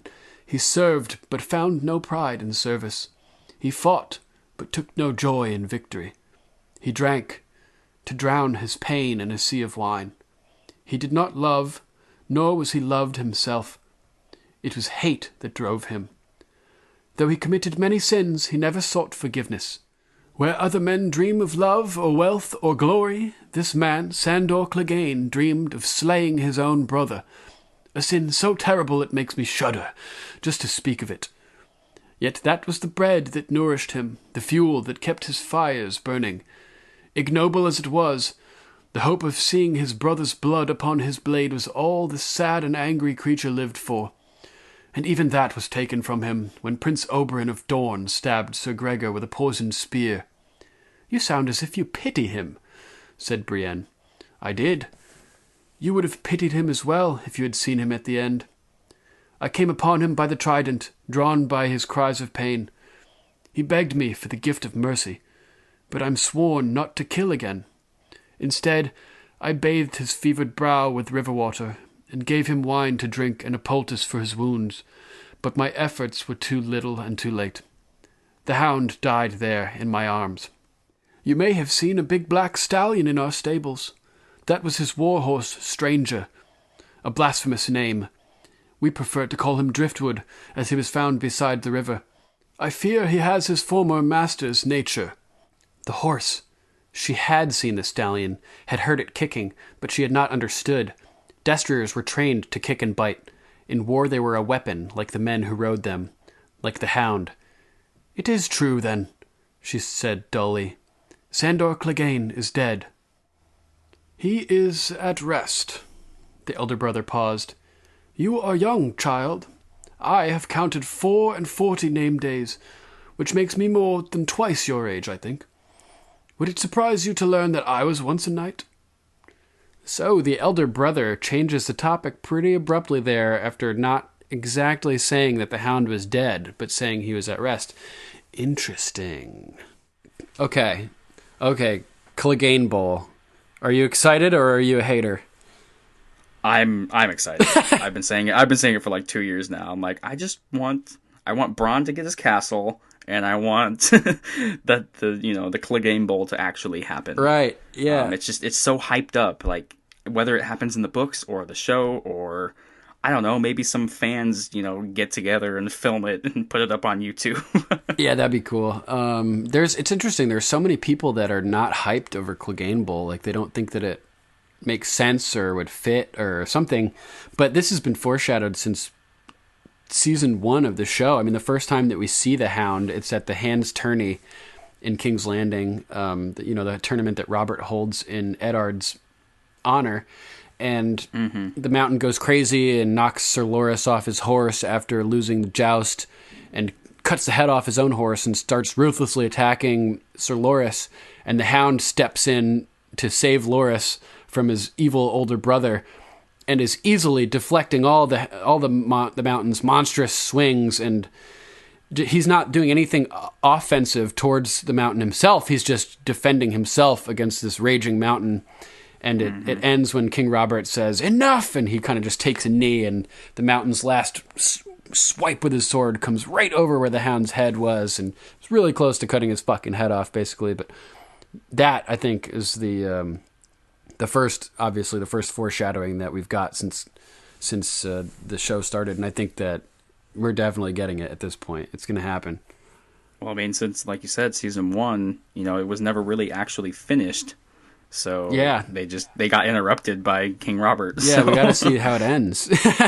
Yeah, exactly. And obviously, his brother caused his disfigurement. His whole life is leading up to revenge on this asshole. So I'm all for it. I mean, it's gonna happen. I'm hoping that they do it in a way where it feels natural. Where the hound may have to defend somebody, like season 1, instead of Sir Loras, who's obviously dead. Boom. Maybe he's defending Arya, or maybe he's defending Jon, or somebody from the mountain when Cersei unleashes him finally, and we get to see him taken out by the hound. That'd be awesome. I like that idea. One of the things that I've been thinking about for like the last 2 years, or whenever the Clegane Bowl started circling the internet, was I'm like, well, what if they actually they got all this fighting going on and zombies and all that kind of stuff. And meanwhile, here in the background is like them two just facing off like around all of these whites and White Walkers. And, Oh man. it would be like, of all the times to be fighting your brother, like that would be probably the worst time. Yeah, that would be freaking rad though. That would be so cool. Shitty for them, awesome for us. What else you got to discuss, Crow? So, Duncan, having seen the very different change of plot from book to show, granted the show is a little bit ahead of the timeline compared to the books, I think we should bring up the fact that Sansa's current book status is a little bit different than her shows. Sansa and Baelish have had a pretty wild ride, but the Battle of the Bastards may not even come into play if this storyline goes accordingly. Harry the Heir was never mentioned in the show, and little sweet Robin, or Robert in the books, is still alive and kicking and proud of his moon door. So here's what we have on Harry the Heir. A Feast for Crows, Elaine 2. He did indeed, and soon after Sir Denys left his pregnant Waynwood wife to ride to war. He died during the Battle of the Bells, of an accent of gallantry and an axe. When they told his lady of his death, she perished of grief, and her newborn soon followed. No matter. John Arryn had gotten himself a young wife during the war, one he had reason to believe fertile. He was very hopeful, I'm sure, but you and I know that all he ever got from Lysa were stillborns, miscarriages, and poor sweet Robin. Which brings us back to the 5 remaining daughters of Ellis and Alice. The eldest had been left terribly scarred by the same pox that killed her sisters, so she became a septa. Another was seduced by a self-stored. Sir Ellis had cast her out, and she joined the Silent Sisters after her bastard died in infancy. The third wed to the Lord of the Paps, but proved barren. The fourth was on her way to the Riverlands to marry some bracken when burned men carried her off. That left the youngest, who wed a landed knight sworn to the Waynwoods, gave him a son that she named Harold, and perished. He turned her hand over lightly and kissed her wrist. So tell me, sweetling, who is Harry the Heir? Her eyes widened. He is not Lady Waynwood's heir. He is Robert's heir. If Robert were to die... Peter arched an eyebrow. When Robert dies. Our poor brave sweet Robin is such a sickly boy. It is only a matter of time. When Robert dies, Harry the Heir becomes Lord Harold, Defender of the Vale, and Lord of the Eyrie. John Arryn's bannermen will never love me, nor our silly shaking Robert, but they will love their young falcon. And when they come together for his wedding, and you come out with your long auburn hair, clad in a maiden's cloak of white and grey, with a direwolf emblazed on the back, why, every knight in the Vale will pledge his sword to win you back your birthright. So those are your gifts from me, my sweet Sansa. Harry the Heir and Winterfell. That's worth another kiss now, don't you think? Well, well, well, that is an interesting passage, especially in light of the changes they've made to the Peter Baelish story and the Sansa story on the TV show. Here we learn about Baelish's plot to have, sweet Robin murdered or kill him to pave the way for Harry the Heir to take over the Vale, marry Sansa, and retake Winterfell. Totally different than the way things happen on the TV show. He doesn't marry her to Ramsay Bolton. He doesn't do these things that result in such awful things happening to Sansa. I think Baelish could be more of an endgame player in the books. I'm hoping so, at least. Too bad we won't get to see Aidan Gillen do it. But what do you think about Harry the Heir versus our current plot? Like, what do you prefer? What do you think is significant? What are your thoughts on Harry the Heir in general? As a book reader, I'm all for Harry the Heir. Mainly because when I first read that book, I wanted to see some action happening down in Winterfell. So it's like I want to see this big battle of some sort, taking back Winterfell. So you think that Harry the Heir may lead the fight to take back Winterfell? That's where you're going with it? I'm hoping, but, usually how things go in the book series, somebody dies or it might just be, or Martin might just completely flip it all around. Harry the Heir has spontaneously combusted. Be like, damn, that was our second drummer. Just a little green globule left on the throne. That's a great movie. Yeah. What do you think about Harry the Heir? I hadn't really thought much about it lately. I mean, he would certainly be in a position of power to help out Sansa in the respect that Baelish was in the show series. Baelish comes in with the Knights of the Vale and everything. If things work out according to plan and Harry ends up being the heir of the Vale, then that would put him in a position to be in control of their knights and soldiers, and they're one of the few, not kingdoms, but like lordships that has been basically completely left out of the War of the Five Kings. Lysa didn't send any soldiers to help anybody anywhere, so their armed forces are virtually intact. It could be a real valuable asset to whoever is in control of them, and Harry the Heir, with a loyalty to Sansa, could make the difference to getting back Winterfell. Mm-hmm. And I still think that Baelish is doing his little thing, playing his game, and is potentially going to screw that up somehow. So I think Harry the Heir is also being manipulated. Oh man, bastard Baelish! I'm sad that he died. I really love Baelish, and Aidan Gillen, the guy who plays him, I think has done a fantastic job. Oh, he was wonderful. He did throughout the seven. I was going to say Seven Kingdoms. Throughout the Seven Kingdoms. Throughout the 7 seasons, like, that actor is. I hated Littlefinger, but that's how you know he's doing a great job. That's how you know he's good. It's like Jack Gleason with Joffrey. Like, you hate him, but he did such an amazing job at portraying that character. And I met Jack Gleason at I think New York Comic Con last year. Nicest guy, huh? Right, super nice. It's so funny. But yeah, going back to Harry the Heir, I think he's just being manipulated. But I would really love to see Harry riding in, just like we saw kind of at the Battle of the Bastards. I loved Battle of the Bastards, but I'm one of the people that believes that won't actually happen in the book series. Wow, interesting. Yeah, I don't know. I see Martin and the way he does things, and I don't think he's going to follow through that exactly. I think Jon will be resurrected, but I don't think that... I think the Battle of the Bastards, per se, in the books is going to happen while Jon is still, like, recovering up on the wall. Right, yeah, because he's dead in the books. He's in the As snow. of right now, the Battle of the Bastards is canceled. Yeah, we will resume fighting next week. It's interesting, too, the Battle of the Bastards at this point would sort of be instigated by Ramsay Bolton's insolent letter to the Night's Watch addressing Jon.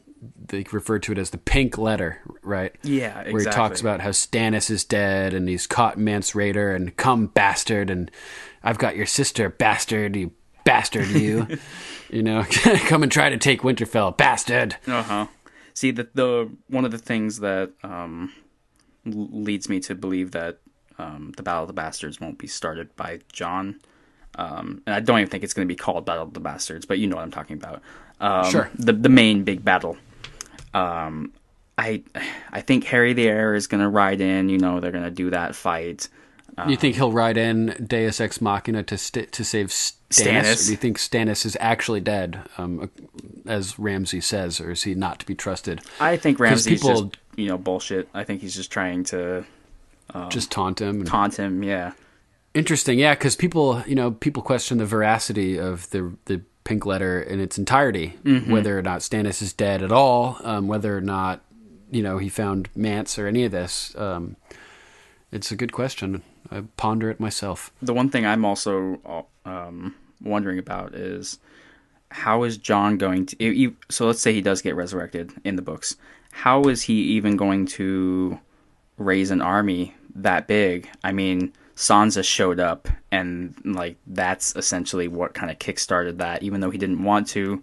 In the show, she showed up. And Right. even though he didn't want to, at first, they started building this giant army to go do this. But Sansa in the books right now is kind of up in the Vale. Right. And what's her name? I'm totally spacing her name at Winterfell right now, pretending to be. Yeah, fake Arya. Yeah, we can just call her fake Arya. I can't remember her name. Yeah, I'm either at spacing. the moment. It's Sansa's friend, Jean Poole. Or Yeah, Jane Poole. Jane Poole. It's been a while since I read that, so Jean Grey. Yeah, Jean Grey Poole. But yeah, so like that's just another book show difference. They're in two totally different plots going on right now.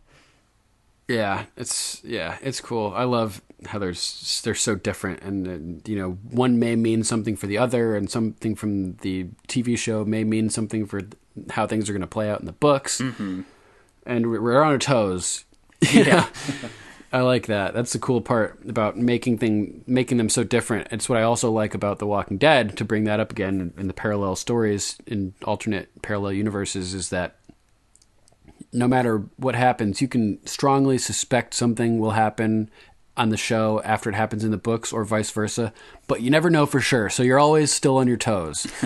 It's cool. No matter what, you never know for sure what's going to happen. So one of our last book crossovers was how Daenerys made Cersei and everybody wait at the dragon pits, which was hilarious. She finally shows up on Drogon and makes this splashing, amazing entrance, and Cersei's like, "We've been here for some time, blah, blah, blah," fucking bitch. Like she wouldn't do the same thing. And it reminded me of how Renly made Stannis wait when Catelyn had showed up to treat with Renly, and they had met Stannis before Stannis had killed Renly as the Shadow Demon, birthed by Melisandre. A Clash of Kings, Catelyn 3. Catelyn watched them come. Stannis it must be, yet that is not the Baratheon banner. It was a bright yellow, not the rich gold of Renly's standards, and the device it bore was red, though she could not make out its shape. Renly would be last to arrive. He had told her as much when she set out. He did not propose to mount his horse until he saw his brother well on his way. The first to arrive must wait on the other, and Renly would do no waiting. It is sort of a game kings play, she told herself. Well, she was no king, so she need not play it. Catelyn was practiced at waiting. So this is sort of an established tactic of messing with your rivals or whatever in the Game of Thrones universe, or the Song of Ice and Fire universe.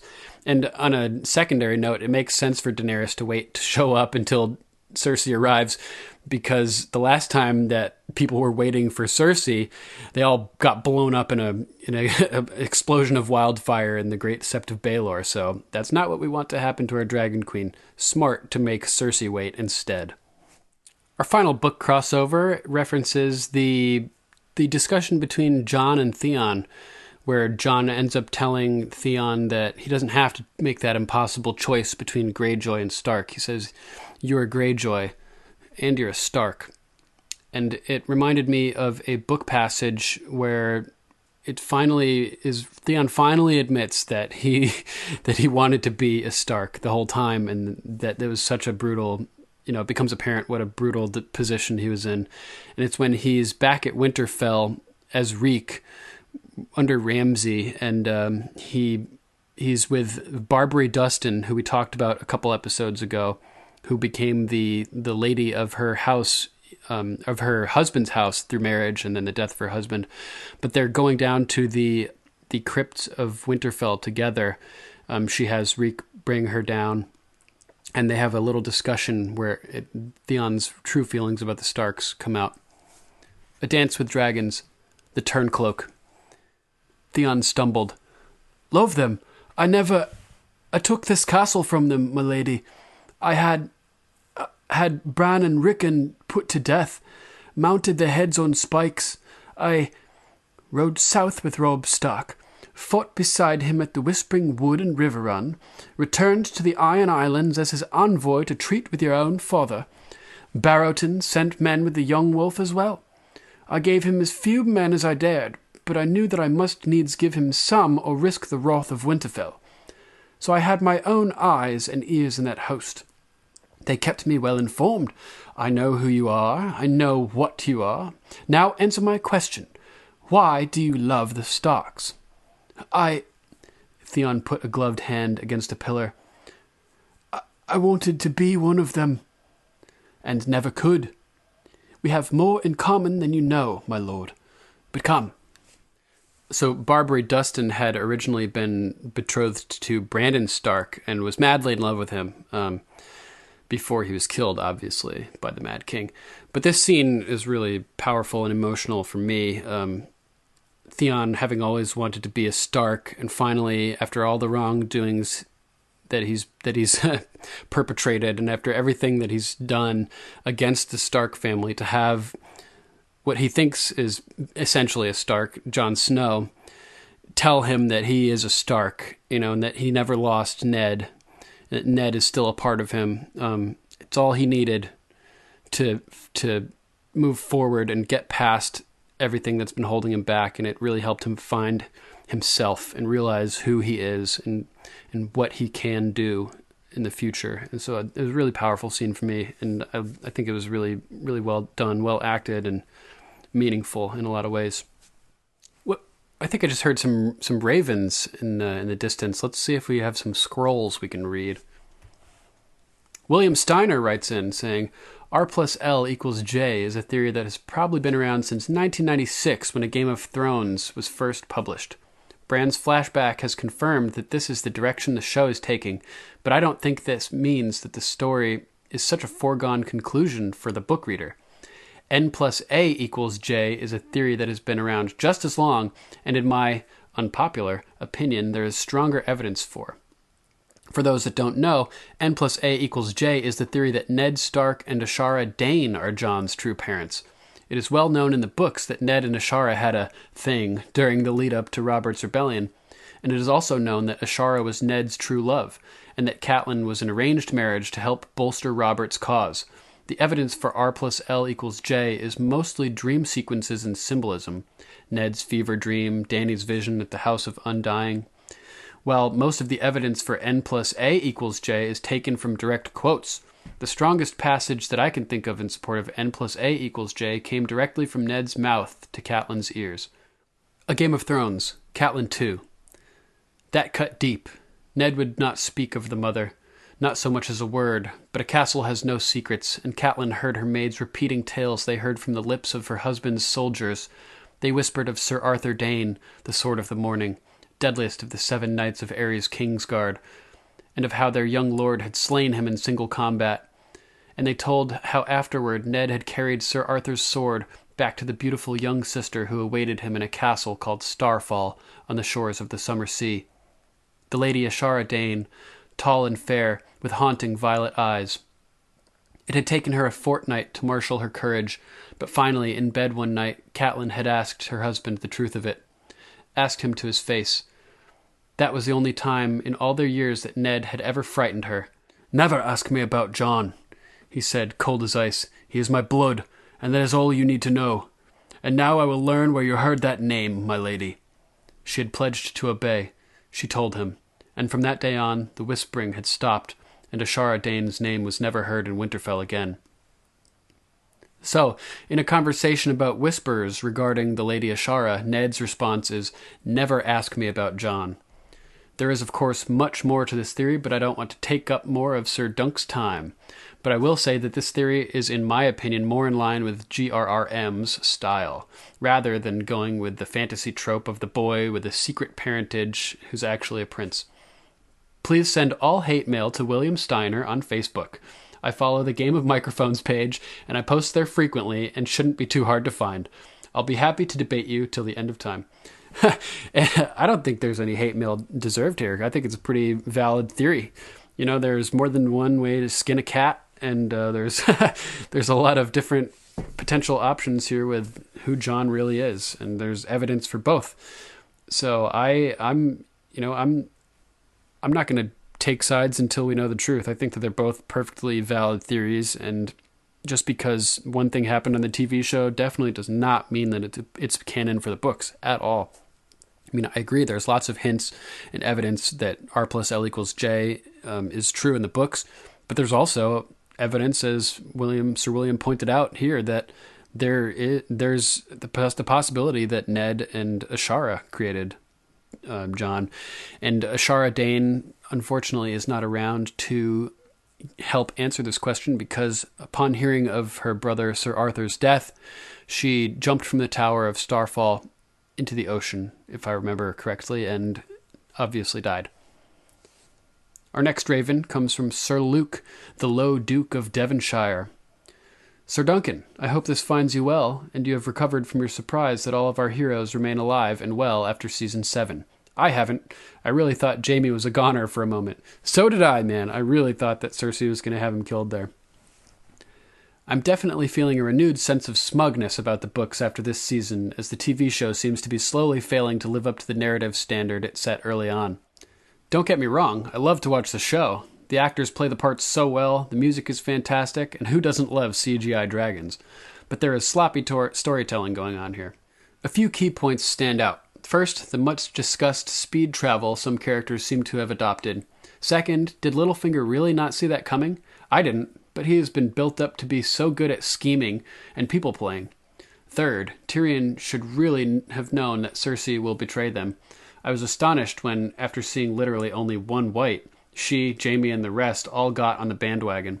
Sir Gregor is still walking around after all, and no one seems to mind, except Sandor, of course, and Arya. Finally, the main reason this relates to Still Smug Book Talk is the lack of the Horn of Winter, or some other way that the Night King could get around the wall with his army.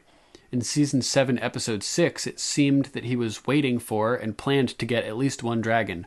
Now we see he can use it to destroy the wall.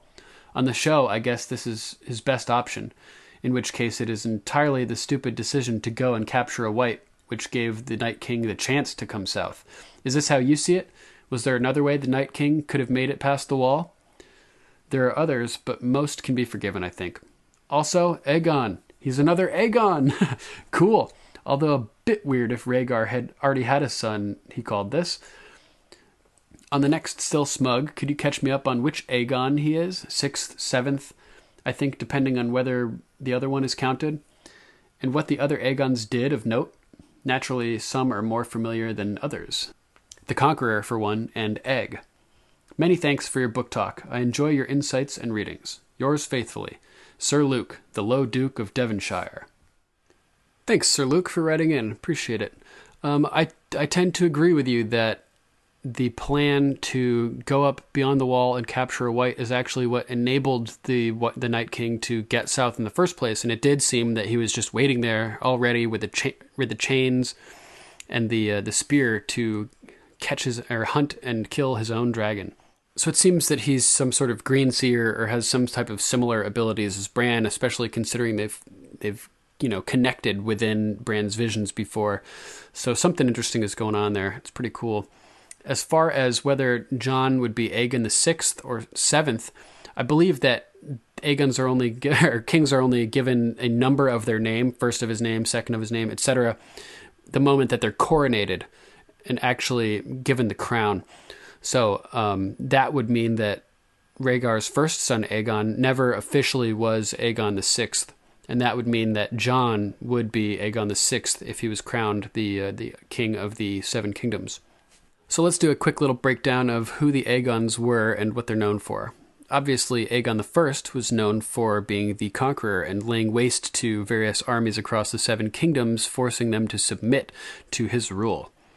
Interestingly, Aegon II Targaryen could be looked at as a usurper, and actually that's how I view him. He was the 6th Targaryen king to sit the Iron Throne, succeeding his father, Viserys I. And he was the result, his kingship was the result of what's now known as the Dance of the Dragons.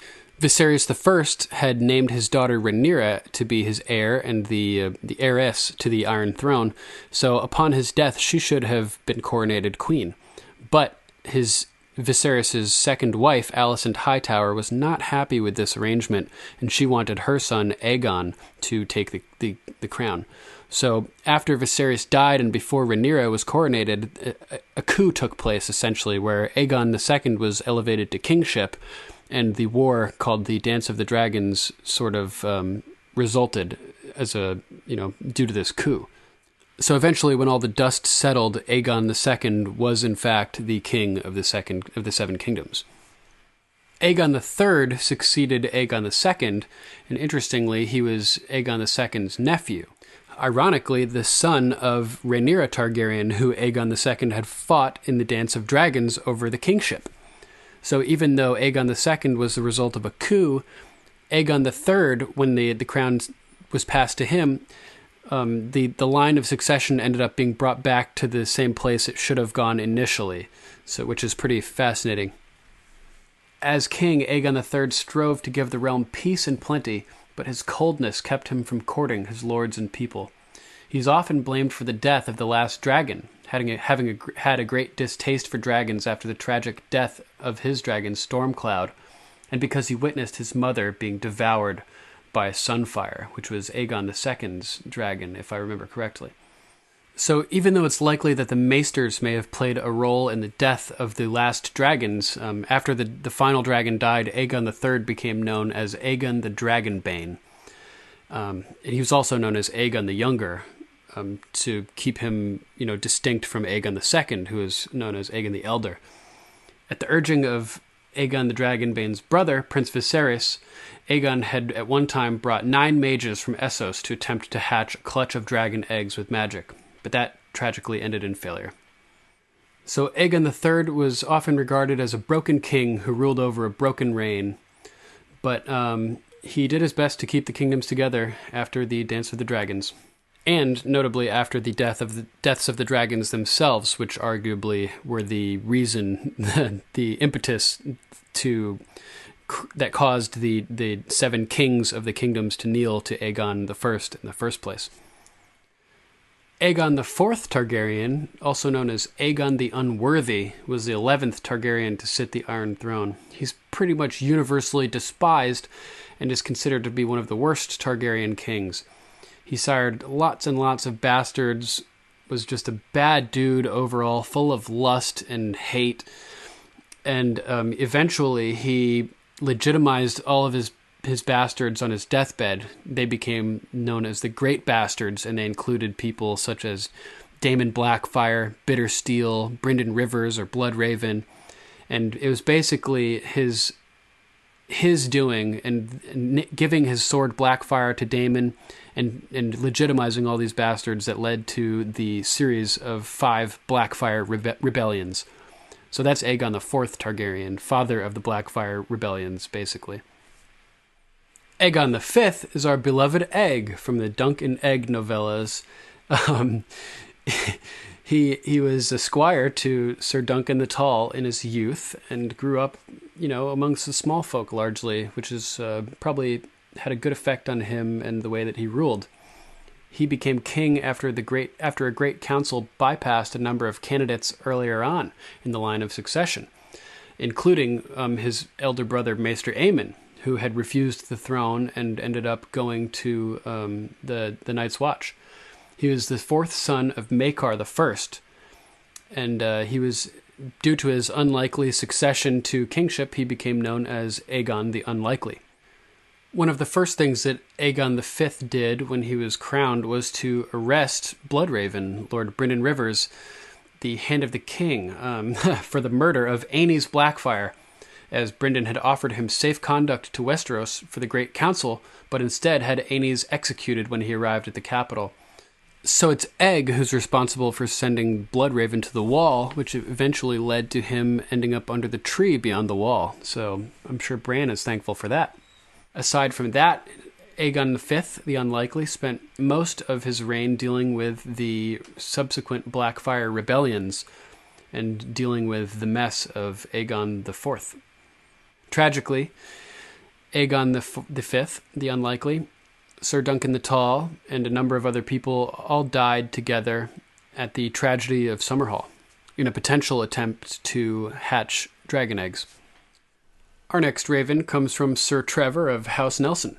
Hi, my name is Trevor Nelson. I have no knightly name yet. Haha, yet.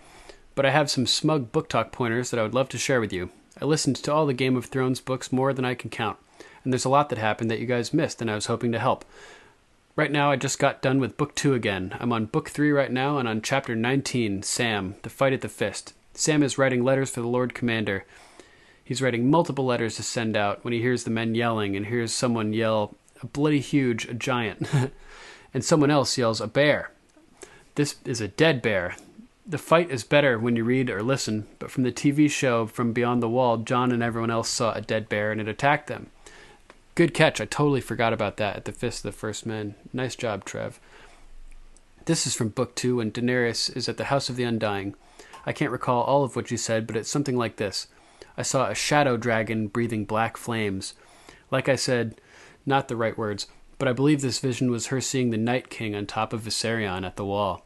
I have more, and I would love to hear what you guys think. Big fan of your podcast and TV/book. I would love to help out more, and sorry, not sorry, I will be sending more information for you guys to help out. Thanks for the message, brother. That's interesting. I totally forgot about the shadow dragon breathing black flames as well. I really wonder what that means. Yeah, maybe that could just symbolize a dragon turned to the dark side. Could very well foreshadow the Night's King being in possession of a dragon. Awesome. Yeah, thanks so much for writing in. I can't wait to hear more from you. Well, I think that pretty much wraps it up for today's Still Smug Book Talk. Damn, that was a doozy. I want to give another thanks to our friend Obsidian Crow, who's been kind enough to help out with Still Smug the past couple weeks and has been our guest host tonight. Thanks, Crow. Yeah, man. Thanks so much for bringing me back. I hope it's not another 2 years or so before the next season. Yeah. And if you're doing anything throughout or in between that, let me know, and I'm down. I'm on board. Awesome. Thanks so much, man. If you have any questions, theories, ideas, or feedback that would be more appropriate for this spoilery zone of Still Smug than the regular Game of Microphones podcast that involves book info or theories that may relate to the show, please don't hesitate to call in or email us. If you'd like to call, you can call us at 813-563-3739. That's 813-JOFFREY. And if you'd like to write in, you can email us at game@podcastica.com. And make sure you put Still Smug in the subject line. I always forget to add that part. Also, check out our Facebook page at facebook.com/GOM podcast. And don't forget to check out the other great podcasts at podcastica.com.